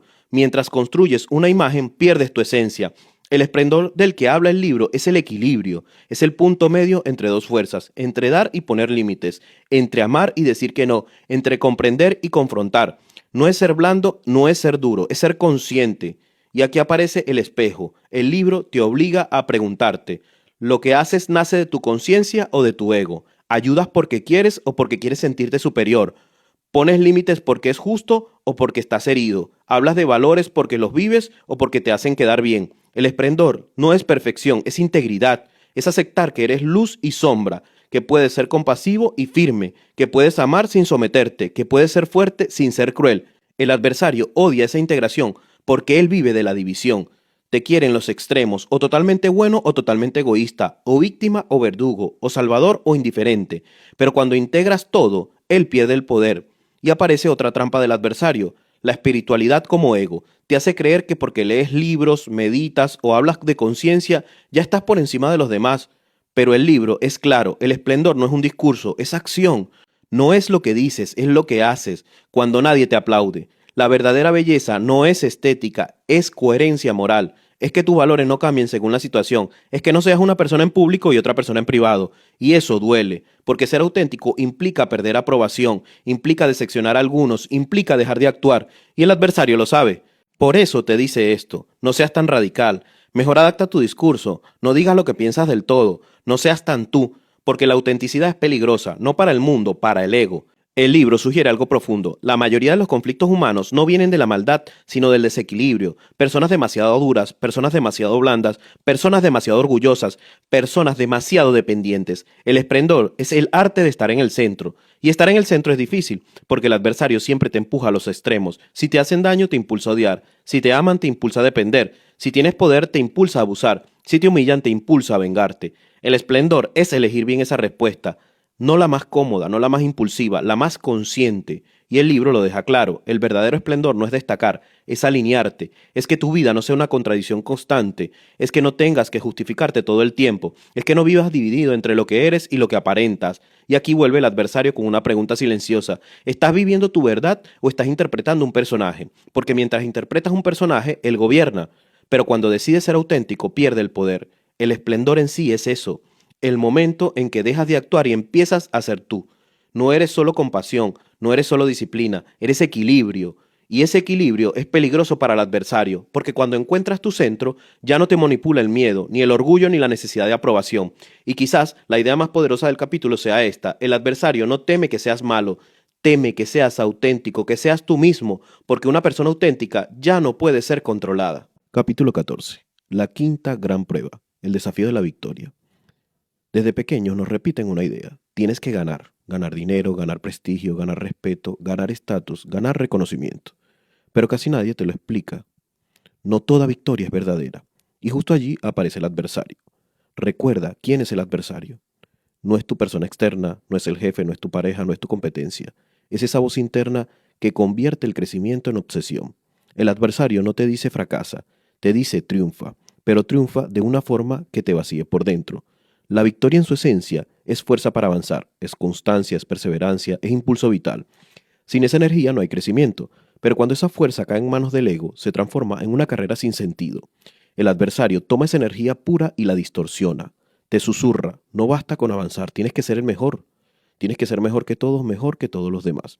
No basta con mejorar, tienes que demostrarlo. No basta con tener éxito, otros tienen que perder. Y sin darte cuenta, deja de caminar tu camino para empezar a competir con el camino de los otros. El libro plantea algo. Muchas personas no quieren crecer, simplemente quieren ganar.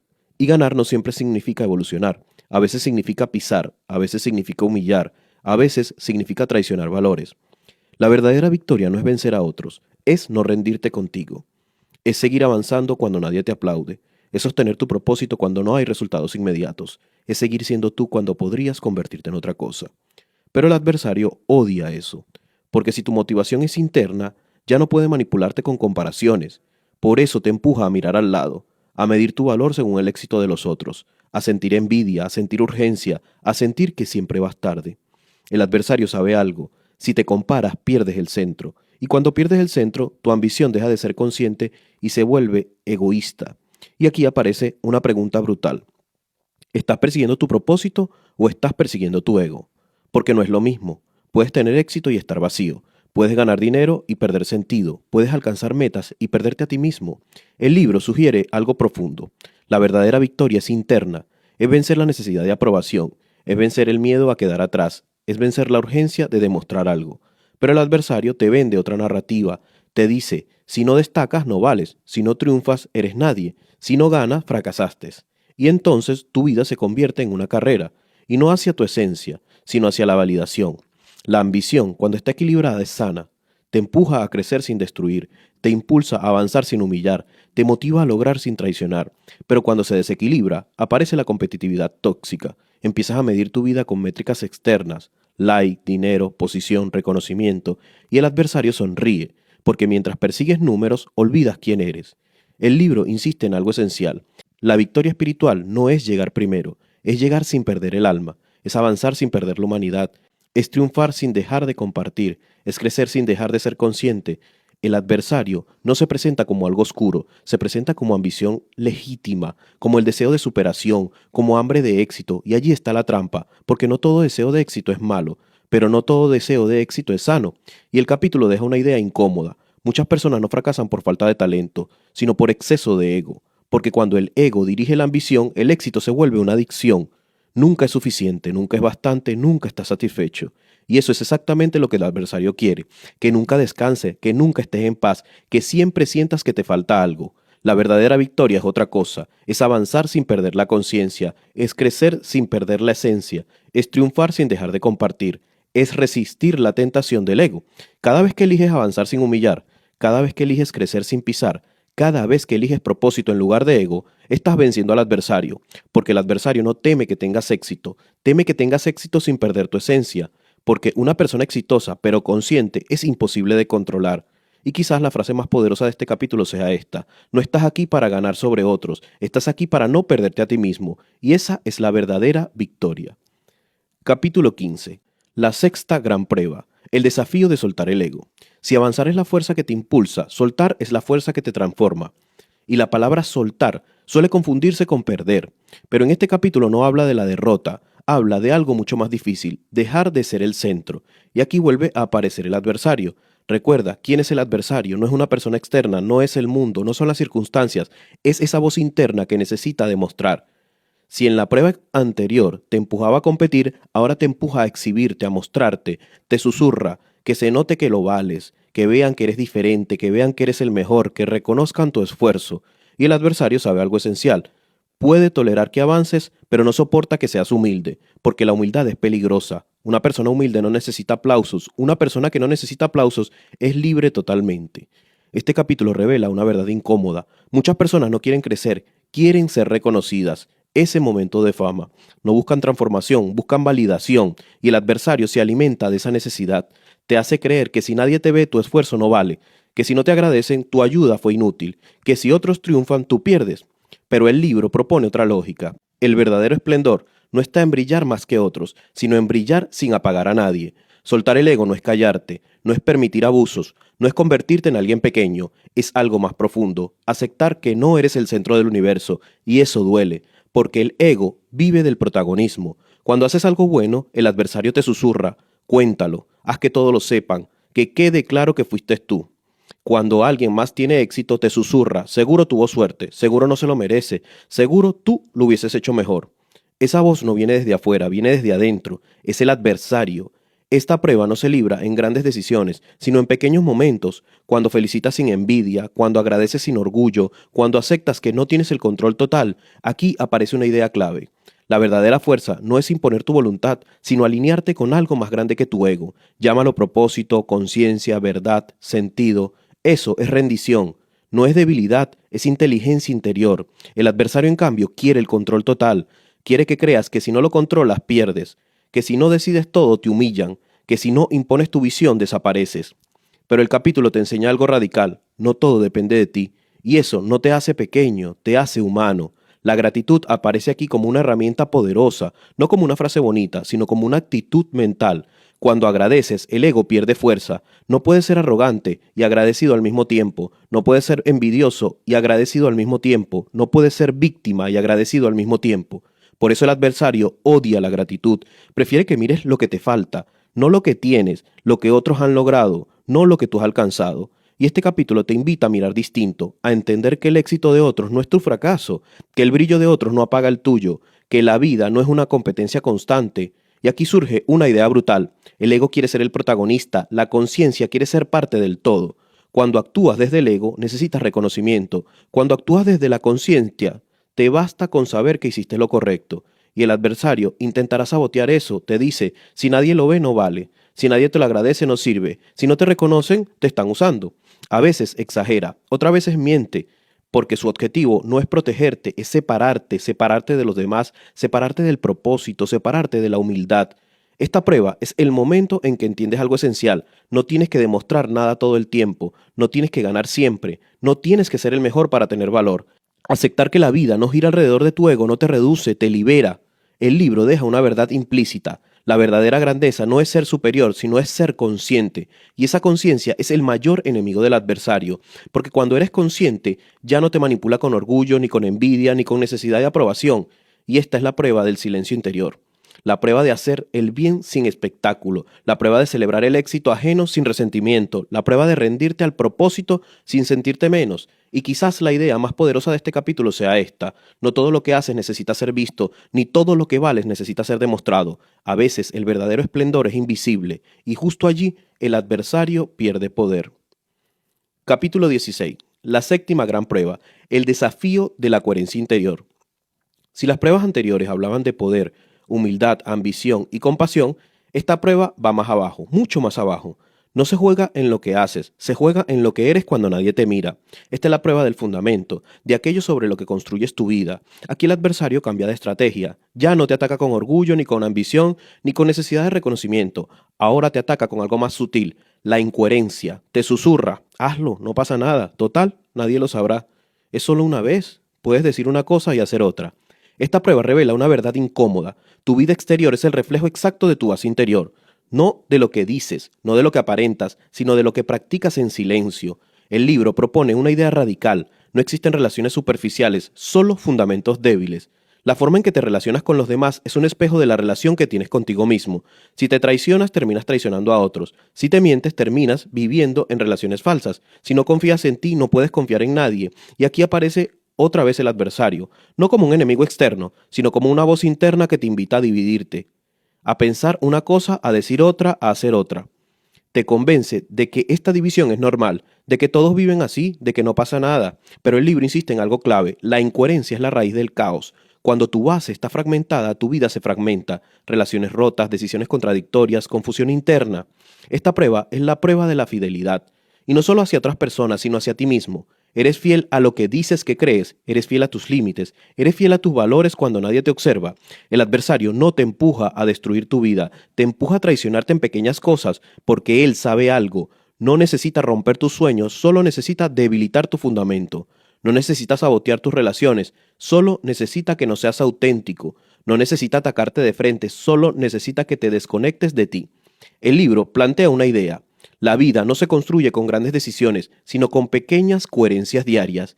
Una mentira pequeña termina afectando una relación grande. Un pensamiento oculto termina en una acción visible. Una incoherencia interna se convierte en un problema externo.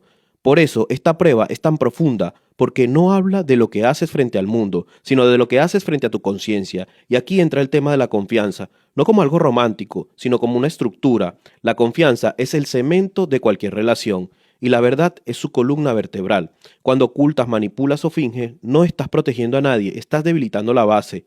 Y el libro sugiere algo: no puede haber conexión auténtica sin verdad. Puedes tener vínculos pero no intimidad real. Puedes tener relaciones pero no una unidad. Puedes tener compañía pero no conexión profunda. Esta prueba es el desafío de la verdad. No la verdad brutal que humilla, sino la verdad consciente que libera. El adversario, en cambio, te invita a vivir a medias verdades, a decir lo justo, a mostrar solo lo que te conviene, a ocultar lo que te incomoda, porque sabe que la verdad completa te hará libre, y la libertad es peligrosa para él. El libro conecta esta prueba con una idea profunda. Todo está conectado. No como una frase espiritual bonita, sino como una ley práctica. Tus pensamientos influyen en tus emociones en tus decisiones en tus relaciones y tu relación en tu destino. No hay compartimientos separados. No hay, esto no tiene nada que ver con aquello. Esta prueba desmonta esa ilusión y por eso duele, porque te obliga a aceptar algo incómodo. Tu realidad no es una casualidad, es una consecuencia, y no como castigo, sino como un reflejo. El adversario intenta suavizar esa idea, te dice no es tu culpa, la gente es mala, el mundo es injusto, y a veces tiene razón, pero el libro va más allá, dice algo más profundo: aunque no seas culpable de todo, sí eres responsable de tu fundamento.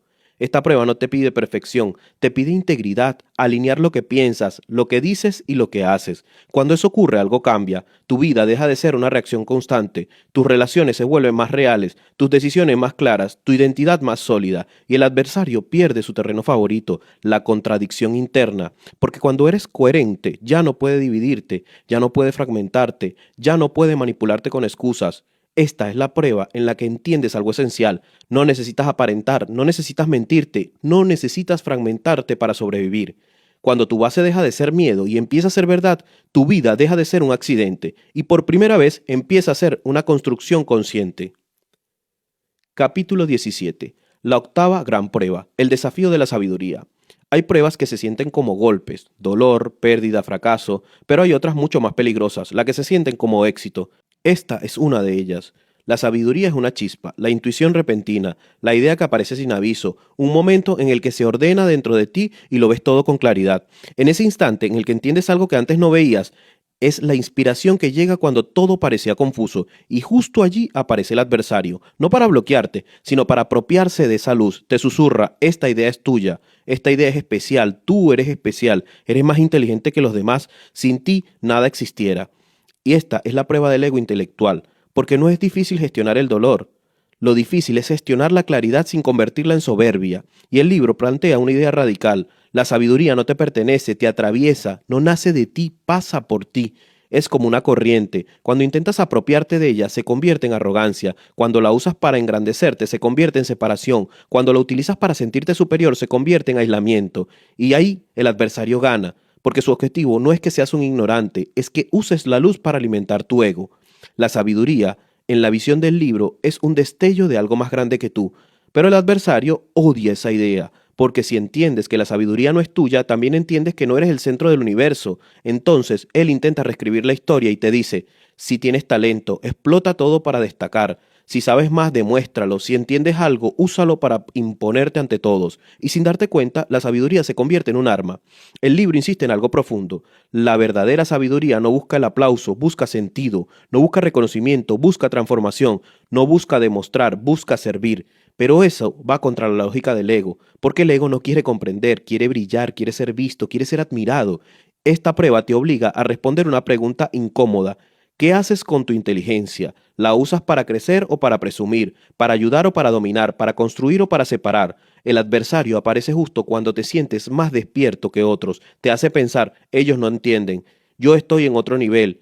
Yo ya superé esto. Y sin darte cuenta, te aíslas, te separas, te conviertes en alguien que sabe, pero que no conecta con nadie. El libro revela una paradoja brutal. La sabiduría sin humildad se convierte en ignorancia disfrazada. Puedes tener información, pero no conciencia. Puedes tener conocimiento, pero no comprensión. Puedes tener ideas brillantes, pero un corazón cerrado. La sabiduría no es acumular ideas, es aprender a recibirlas sin apropiarte de ellas. Es entender que cada idea que llega a tu mente no es un trofeo, sino una responsabilidad.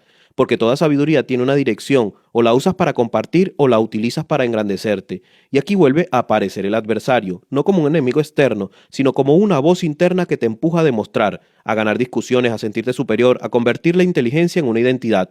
El libro deja algo claro. Cuando te identifiques con tu sabiduría, pierdes la sabiduría, porque la conviertes en ego.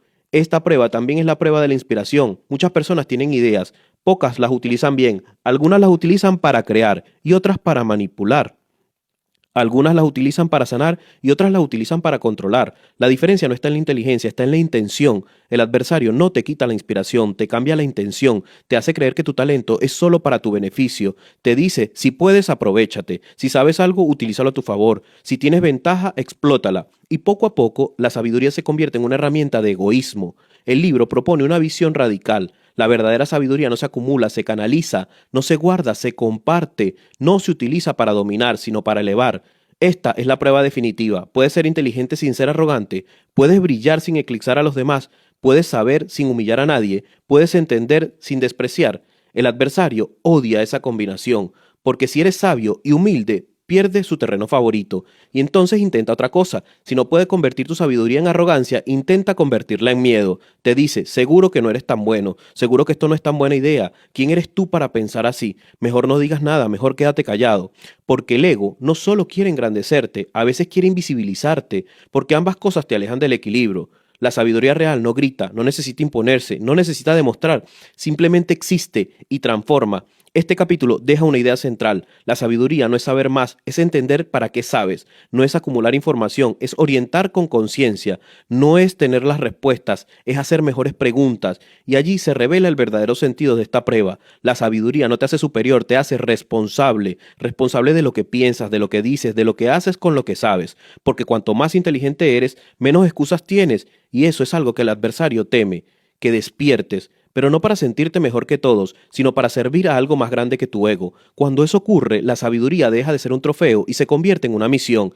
Y en ese momento, tu inteligencia deja de ser una herramienta del ego y se convierte en un puente hacia algo más profundo que tú mismo.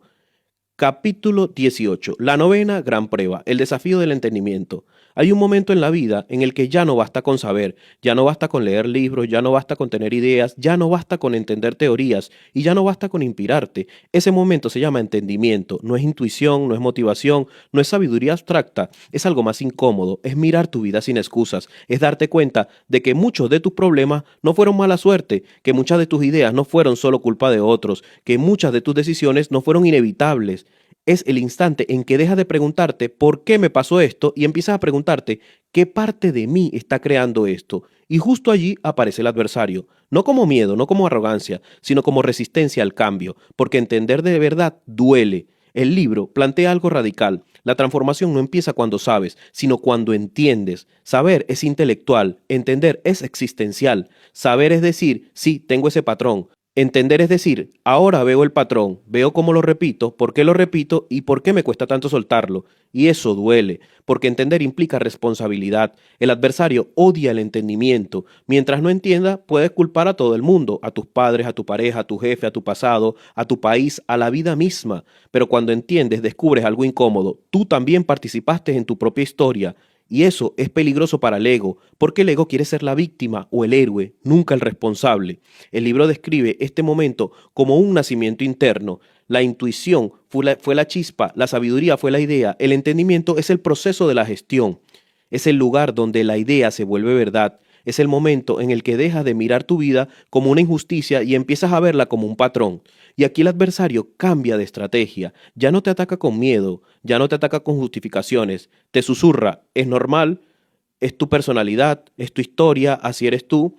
Pero el entendimiento no acepta respuestas fáciles, porque empiezas a ver algo que antes no veías, que muchas cosas que llamas carácter son heridas, que muchas cosas que llamas destinos son decisiones inconscientes, que muchas cosas que llamas mala suerte son repeticiones. El libro insiste en algo esencial: no hay transformación sin conciencia y no hay conciencia sin dolor, porque entender es perder ilusiones, es dejar de mentirte, es aceptar que el enemigo no siempre estuvo fuera, que el adversario no es solo el mundo, sino es esa parte de ti que prefiere seguir igual que antes de cambiar. El entendimiento es la prueba del adulto interior, es dejar de vivir desde el niño herido y empezar a vivir desde la responsabilidad. No es culparte, es comprenderte. El adversario intenta confundirte aquí, te empuja a dos extremos: o te hundes por la culpa o te refugias en la negación.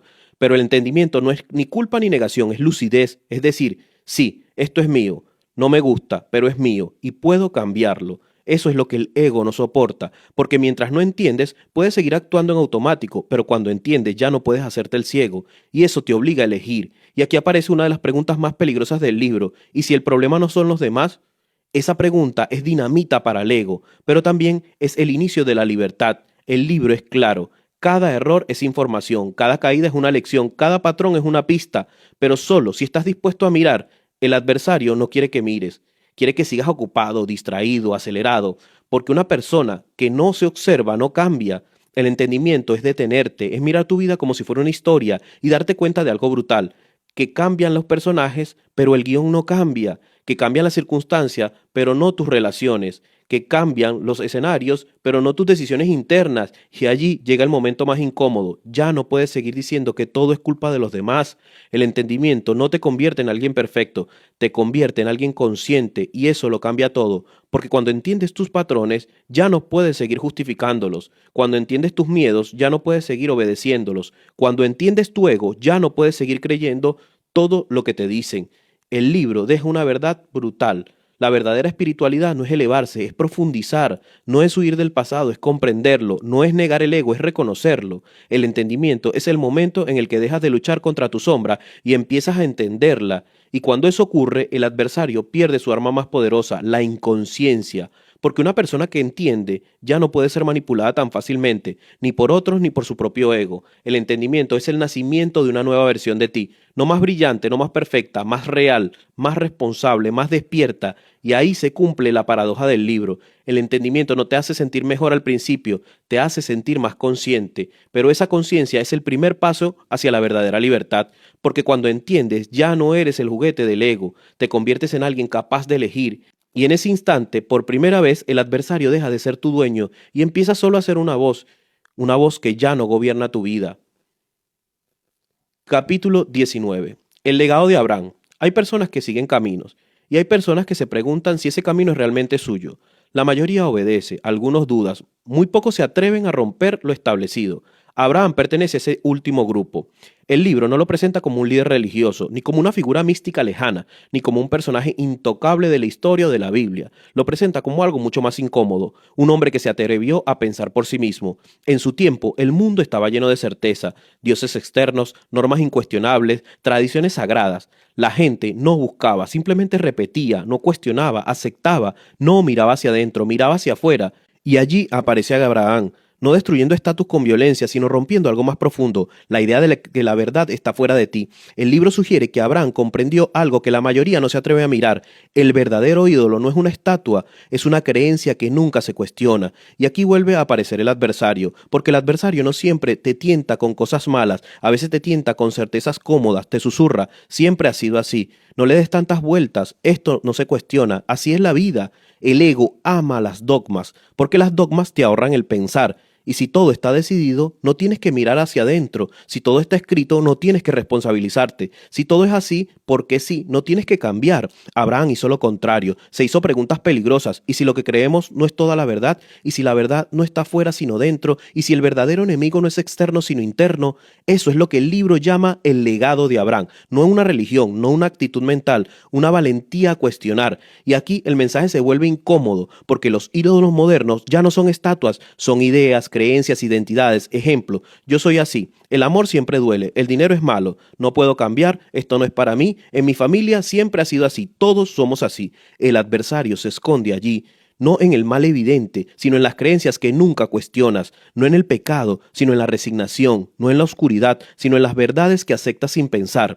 Abraham representa a la persona que se atreve a mirar sus propias creencias como si fueran sospechosas.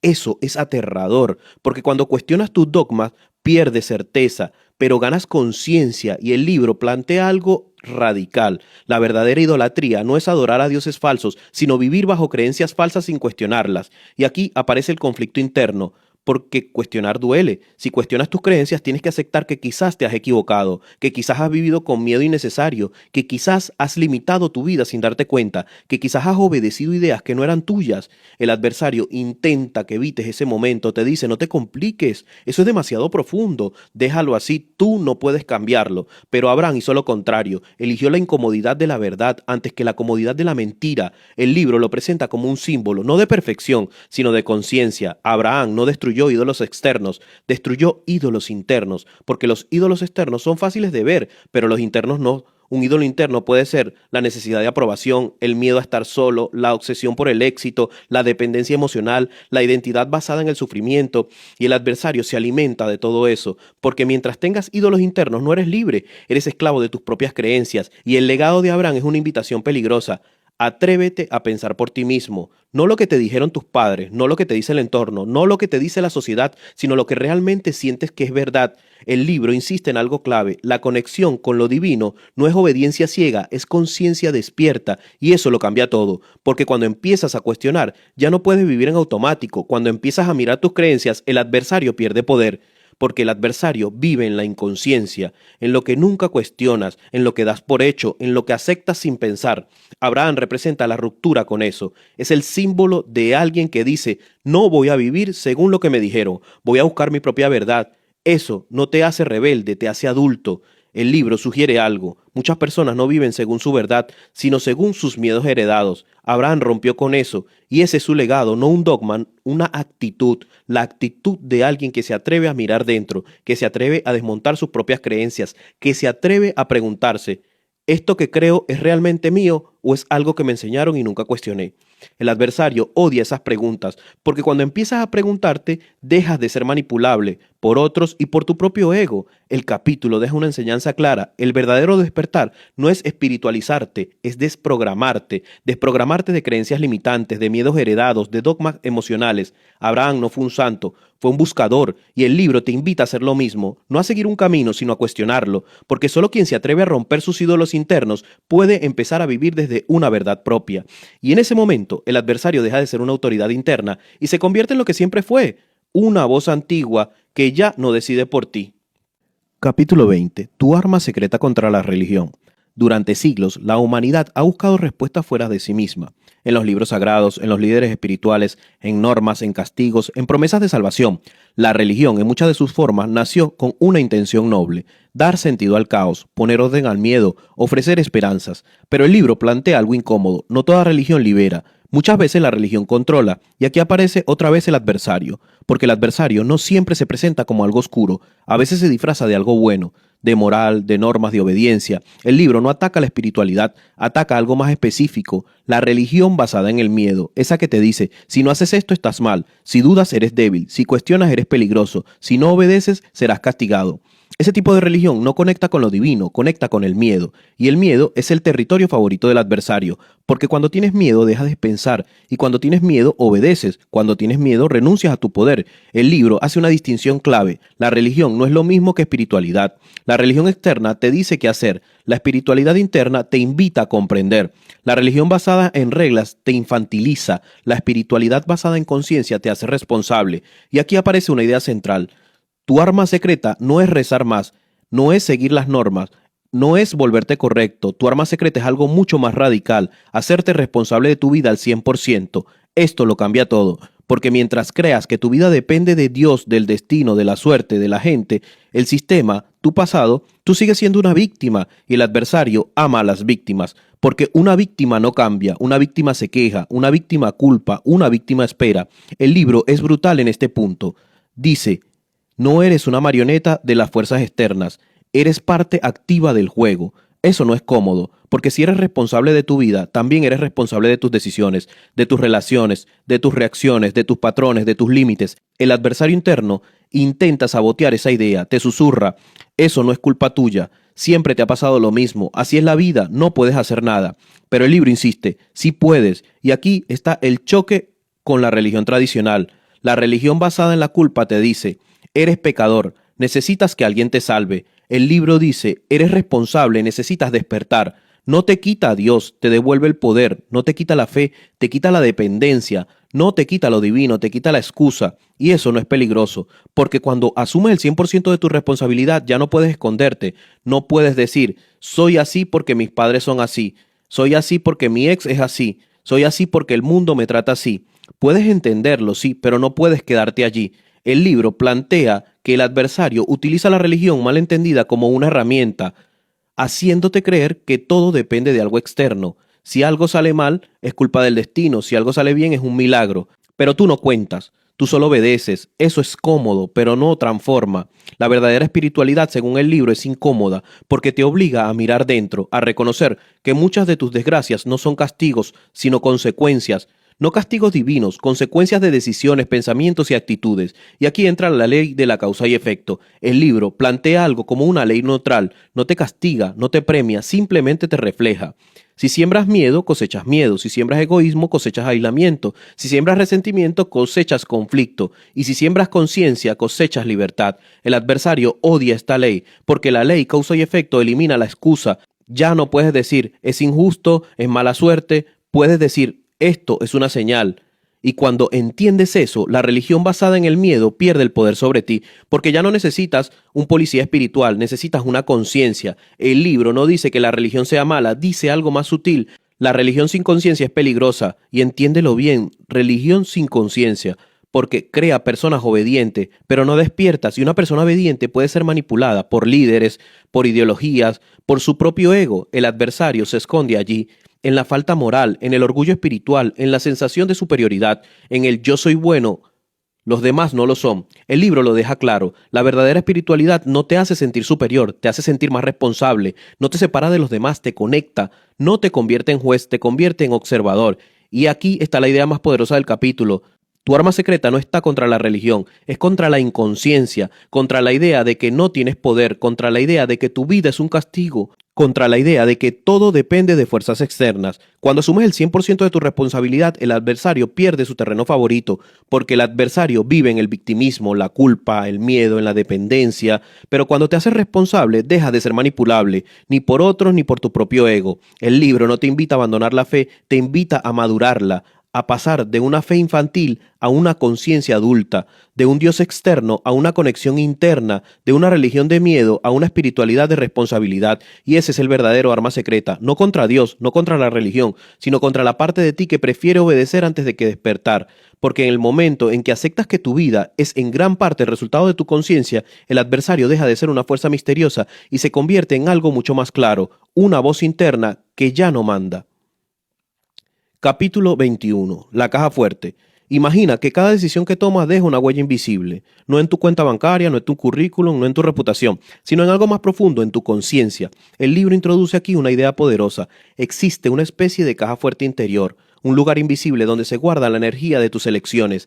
Cada vez que eliges reaccionar con egoísmo, miedo o resentimiento, esa caja se vacía, pero cada vez que eliges conciencia, responsabilidad y luz, esa caja se llena. Y aquí vuelve a aparecer el adversario, porque el adversario no quiere que llenes esa caja fuerte. Su objetivo no es destruirte de golpe, su objetivo es algo más sutil, hacer que tomes pequeñas decisiones inconscientes todos los días, decisiones aparentemente insignificantes, quejarte en lugar de reflexionar, criticar en lugar de comprender, huir en lugar de enfrentar, culpar en lugar de asumir. El libro plantea algo incómodo. Tu futuro no se construye con grandes decisiones heroicas, sino con microdecisiones diarias. El adversario no te dice sé malo, te dice da igual, no pasa nada, hoy no importa. Y allí es donde pierdes la energía. La cábala explica que cada vez que superas una prueba, no solo resuelves un problema, acumulas luz.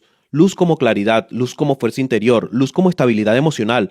No es algo místico en el sentido superficial, es algo muy práctico. Piensa en esto. Cuando haces lo correcto, aunque nadie te vea, algo cambia dentro de ti. Cuando eliges no responder con rabia, algo se fortalece. Cuando eliges decir la verdad, aunque incomode, algo se ordena. Eso es la caja fuerte. No es magia, es coherencia acumulada. El libro lo explica así. Cada vez que eliges luz en lugar de ego, estás haciendo un depósito espiritual y ese depósito no se pierde, no desaparece, se queda contigo. El adversario intenta convencerte de lo contrario, te susurra, da igual lo que hagas, nadie te está viendo, todo es lo mismo, eso no sirve de nada.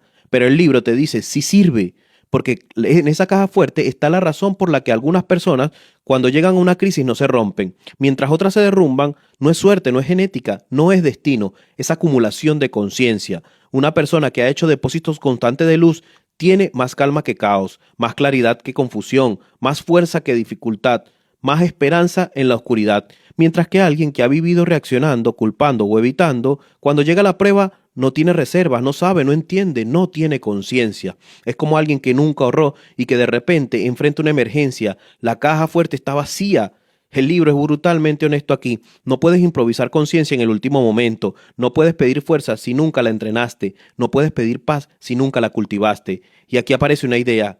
Las pruebas no llegan para castigarte, llegan para mostrarte cuánto hay en tu caja fuerte.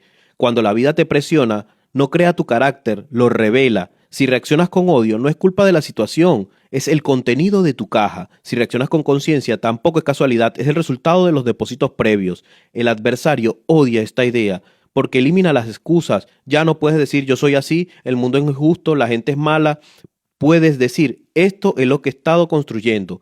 El libro no te juzga, te despierta, porque entender la caja fuerte es entender algo clave. No estás acumulando solo dinero, estás acumulando conciencia, no estás construyendo solo una carrera, estás construyendo una identidad, no estás viviendo solo días, estás entrenando tu alma. Y aquí está lo más fuerte del capítulo. La caja fuerte no se llena con palabras, se llena con elecciones, no se llena con frases motivacionales, se llena con decisiones incómodas. Decir la verdad cuando sería más fácil mentir, poner límites cuando sería más fácil callar, perdonar cuando sería más fácil odiar, responsabilizarte cuando sería más fácil culpar. Cada una de esas decisiones es un depósito. El adversario intenta sabotear esto de todas formas. Primero, minimiza tus buenas decisiones, eso no importa. Y segundo, exagera tus errores. Ya ves, siempre fallas. El objetivo es el mismo, que abandones el proceso. Pero el libro insiste, la caja fuerte no se construye de un día para otro, se construye en silencio, sin aplausos, sin reconocimiento, sin espectáculos, y por eso es tan poderosa, porque cuando llega el momento difícil, no dependes del mundo, dependes de lo que has construido dentro. El capítulo deja una idea muy clara. Tu vida futura no depende tanto de lo que te pase, sino de lo que has acumulado internamente, la luz que has elegido, la conciencia que has practicado, la responsabilidad que has asumido. Y aquí aparece una frase que lo resume todo. Cada prueba es una oportunidad de hacer un depósito o un retiro de tu caja fuerte espiritual. No siempre vas a elegir bien, eso también lo reconoce el libro, pero cada vez que eliges, eliges mejor que antes, aunque sea un poco, la caja fuerte se fortalece. El adversario no desaparece, pero pierde poder, porque ya no te domina, se convierte en una voz que escuchas pero que no obedeces. Y ese es el verdadero sentido de la caja fuerte. No es acumular perfección, es acumular conciencia, porque al final, cuando el mundo se vuelve incierto, cuando las personas fallan, cuando las circunstancias cambian, lo único que realmente tienes no es lo que está afuera, es lo que has construido dentro, y esa riqueza es la que nadie puede quitarte. Capítulo 22. Finales felices. Todos queremos un final feliz. Una vida que tenga sentido, relaciones que no duelan, un trabajo que no nos destruya por dentro, una paz que no dependa que todo salga bien. Pero el libro lanza una idea incómoda. El final feliz no es un milagro, es una consecuencia. Y aquí vuelve a hablar del adversario. Y el adversario es esa voz interna que te empuja al ego, a la reacción automática, al primero yo. Te ha vendido durante años una mentira, que la felicidad es algo que llega desde afuera. Cuando tengas más dinero serás feliz. Cuando cambies tu pareja serás feliz. Cuando cambies tu país serás feliz. Cuando cambie tu pasado serás feliz. Pero el libro insiste, no existe un final feliz desconectado de tu forma de vivir, no existe una vida plena construida sobre decisiones inconscientes. El adversario quiere que pienses en la felicidad como un premio, en algo que se obtiene después, después de sufrir, después de aguantar, después de sacrificarte sin sentido. Pero la cábala plantea otra cosa, la felicidad no es un destino, es un estado de alineación, la alineación entre lo que piensas, lo que sientes y lo que haces. Cuando tus decisiones están alineadas con compartir, la responsabilidad y conciencia es el resultado natural, es la paz. No perfecta, no constante, pero real. El libro explica que no hay finales felices mágicos, solo procesos coherentes. Si eliges desde el ego, el resultado es caos. Si eliges desde la conciencia, el resultado es claridad. El adversario odia esta lógica porque elimina la fantasía, porque te obliga a mirar tus elecciones. Ya no puedes decir yo quiero ser feliz, pero el libro responde ¿y cómo estás viviendo? Y aquí aparece la idea clave. Cada día es un ensayo del final que estás construyendo. No estás esperando el final de tu vida para saber si fue feliz. Lo estás escribiendo ahora, en cómo hablas, en cómo reaccionas, en cómo tratas a los demás, en cómo te tratas a ti mismo. El adversario intenta convencerte de que tus pequeñas decisiones no importan, de que gritar hoy no importa, que mentir un poco no importa, que traicionar tus valores solo esta vez no importa tanto. Pero el libro es clave.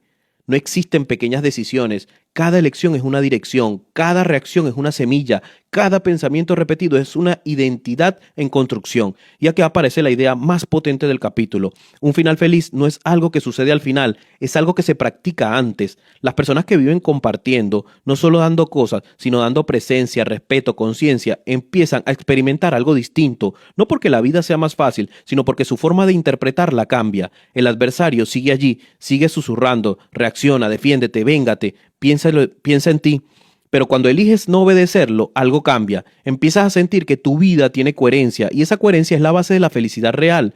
El libro plantea algo, la felicidad no es ausencia de problemas, es presencia de sentido. Las personas alineadas pueden tener dificultades, pero no se pierden en ellas. Una persona dominada por el adversario puede tener éxito, pero no lo disfruta, porque vive en guerra consigo mismo. Y aquí el texto vuelve a recordarte quién es el adversario. No es una fuerza externa, no es una persona, no es el mundo. Es tu impulso automático de recibir solo para ti, de reaccionar sin pensar, de buscar placer inmediato, aunque destruyas a tu futuro y a los demás.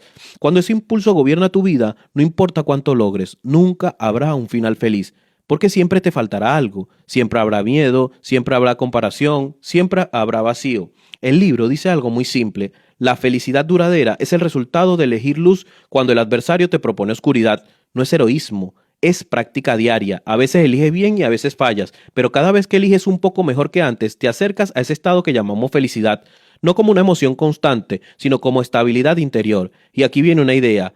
El final feliz no se ve desde afuera. Desde fuera, dos personas pueden tener la misma vida, mismo trabajo, misma pareja, mismos ingresos, pero por dentro una vive en paz y la otra vive en tormenta. La diferencia no es el contexto, es la alineación. El adversario quiere que midas tu felicidad con parámetros externos, más dinero, más reconocimiento, más poder, pero el libro te devuelve algo más profundo. Estás en paz contigo mismo, tus decisiones te representan, tu vida refleja lo que dices creer. Si la respuesta es sí, aunque tu vida no sea perfecta, estás más cerca del final feliz de lo que alguien que lo tiene todo, pero que vive desconectado de sí mismo. El capítulo termina con una idea que parece simple pero revolucionaria. No esperes a que la vida cambie para ser feliz. Cambia tu forma de vivir y la vida cambiará como consecuencia, no como magia, como lógica. El adversario quiere que sigas esperando, quiere que sigas cuestionando, quiere que sigas dudando, esperando que algo externo te salve, esperando que algo cambie, esperando que te den lo que crees querer. Pero el libro insiste, no hay salvación externa sin transformación interna. El final feliz no llega un día, se construye y se construye cada día, con cada elección, con cada acto de responsabilidad, con cada vez que eliges compartir en lugar de reaccionar, y entonces entiendes algo, la felicidad no es un premio que te da la vida, es el resultado natural de haber dejado de vivir como esclavo del adversario y de haber empezado a vivir como el autor de tu propia conciencia. Ese es el verdadero final feliz, no perfecto, no ideal, pero es auténtico y sobre todo es sostenible. Capítulo 23. Mi gran anuncio. Durante todo el libro, el adversario ha hablado contigo, te ha explicado sus estrategias, te ha mostrado cómo te engaña, te ha confesado cómo manipula tu percepción, y ahora llega el momento más inesperado, el giro final, el momento en el que todo cambia de sentido. El adversario hace su gran anuncio, y lo que dice no es lo que espera. Después de describirse como tu enemigo, como la fuerza que te empuja al egoísmo, a la reacción, al miedo, a la separación, revela algo que desmonta toda la narrativa. Él no es tu enemigo, es parte de la luz. Aquí el equilibrio da un salto brutal. El adversario, esa voz interna que te sabotea, que te empuja a reaccionar, que te invita a pensar solo en ti, no es una fuerza malvada e independiente, no es un error del universo, no es un accidente, no es Satán, no es el diablo, no es un demonio. Es una herramienta, es una función, es un papel dentro de un diseño mucho más grande. La Cábala plantea algo radical. Sin adversario no hay crecimiento, sin resistencia no hay fuerza, sin conflicto interno no hay conciencia. El adversario no existe para destruirte, existe para obligarte a despertar, a crecer. Piensa en esto, si todo en tu vida fuera fácil, si nunca sintieras miedo, si nunca sintieras envidia, si nunca tuvieras impulsos egoístas, ¿qué oportunidad tendrías de elegir? ¿Qué mérito tendría ser bueno? ¿Qué sentido tendría la transformación? ¿Qué cambiaría? ¿Qué mejorarías? El libro dice algo incómodo. La grandeza no nace de la comodidad, nace del conflicto, y ese conflicto no viene del mundo, viene de dentro de ti. Aquí es donde el concepto del adversario se vuelve más claro. El adversario no es una persona externa, no es tu jefe, no es tu pareja, no es la sociedad, es tu impulso automático, tu impulso a activarte, tu impulso a reaccionar. Es esa parte de ti que quiere reaccionar sin pensar, que quiere justificar el egoísmo, que quiere evitar la responsabilidad. Esa voz que te dice, ¿por qué tú no y él sí? Esto no es justo, yo no tengo la culpa, ¿por qué lo hacen los demás? Que lo haga otro. Esa no es la voz del diablo, es tu ego. Y el libro hace una revelación brutal. El ego no es el enemigo, el ego es el gimnasio del alma. Sin ego no hay elección, sin elección no hay conciencia, sin conciencia no hay evolución. El adversario confiesa algo más profundo. Su misión es crear fricción, fricción entre lo que eres y lo que podría ser, fricción entre tu versión reactiva y tu versión consciente. Cada vez que eliges reaccionar, el adversario gana. Cada vez que eliges responder con conciencia, tú ganas. Pero sin él no habría batalla, y sin batalla no habría héroe. Aquí el libro te obliga a mirar tu vida desde otra perspectiva. Ese problema que te frustró, esa persona que te hirió, ese fracaso que te marcó, ese miedo que te paralizó, no eran castigos, eran entrenamientos. El adversario no te estaba destruyendo, te estaba formando, te estaba transformando.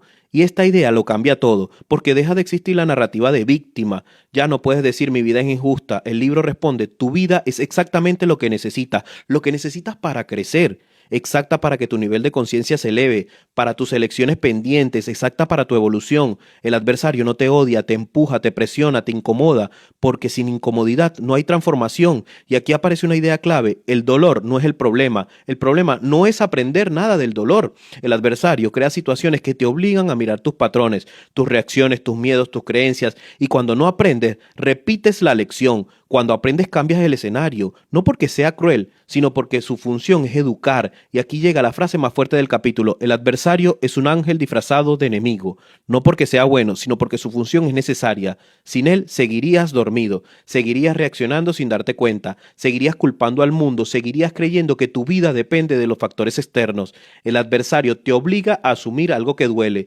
Tú eres el responsable, responsable de cómo interpretas lo que te pasa, responsable de cómo respondes, responsable de quién decide ser frente a la dificultad. Aquí el libro deja de ser místico y se vuelve psicológico, porque lo que está diciendo es algo muy concreto. Tu enemigo no es tu mundo, tu enemigo es tu automatismo. Y al mismo tiempo, ese automatismo es tu maestro. Cada vez que eliges conciencia en lugar de reacción, estás venciendo al adversario, pero también estás agradeciéndole, porque sin él no sabrías quién eres. El capítulo termina con una idea que parece contradictoria. No tienes que destruir al adversario, tienes que comprenderlo, porque cuando lo comprendes deja de controlarte. Cuando entiendes que esa voz interna no eres tú, sino una parte programada, recuperas el poder y entonces ocurre algo extraño. El adversario deja de ser un enemigo y se convierte en una señal, en un detonante, en una alerta, señal de que estás creciendo, señal de que estás saliendo de tu zona de comodidad, señal de que estás dejando de vivir en piloto automático. Y cuando aparece la tentación, cuando aparece el miedo, cuando aparece el ego, ya no dices nada, porque Ya no dices, ¿por qué me pasa esto? Dices, esto es mi entrenamiento. Y allí cambia todo, porque entiendes algo fundamental. La vida no te está castigando, te está formando. El adversario no te está destruyendo, te está despertando. Y ese es el anuncio final del libro. No estás luchando contra el mal, estás entrenando para ser más consciente. No estás siendo atacado, estás siendo preparado. No estás perdiendo, estás aprendiendo. Cuando entiendes esto, la guerra interna se transforma. Dejas de odiar tus sombras y empiezas a utilizarla como guía. Y entonces descubres algo que muy pocas personas entienden. Tu mayor enemigo siempre fue tu mayor maestro. Una vez más, gracias por llegar hasta aquí. Si este libro te ha ayudado, te invito a que te suscribas para que formes parte de la gran biblioteca de conocimiento que estamos construyendo. Y si quieres profundizar más sobre este tema, te invito a que escuches el libro de Cómo burlar al diablo de Napoleón Hill, que está disponible en el canal para ti. Gracias.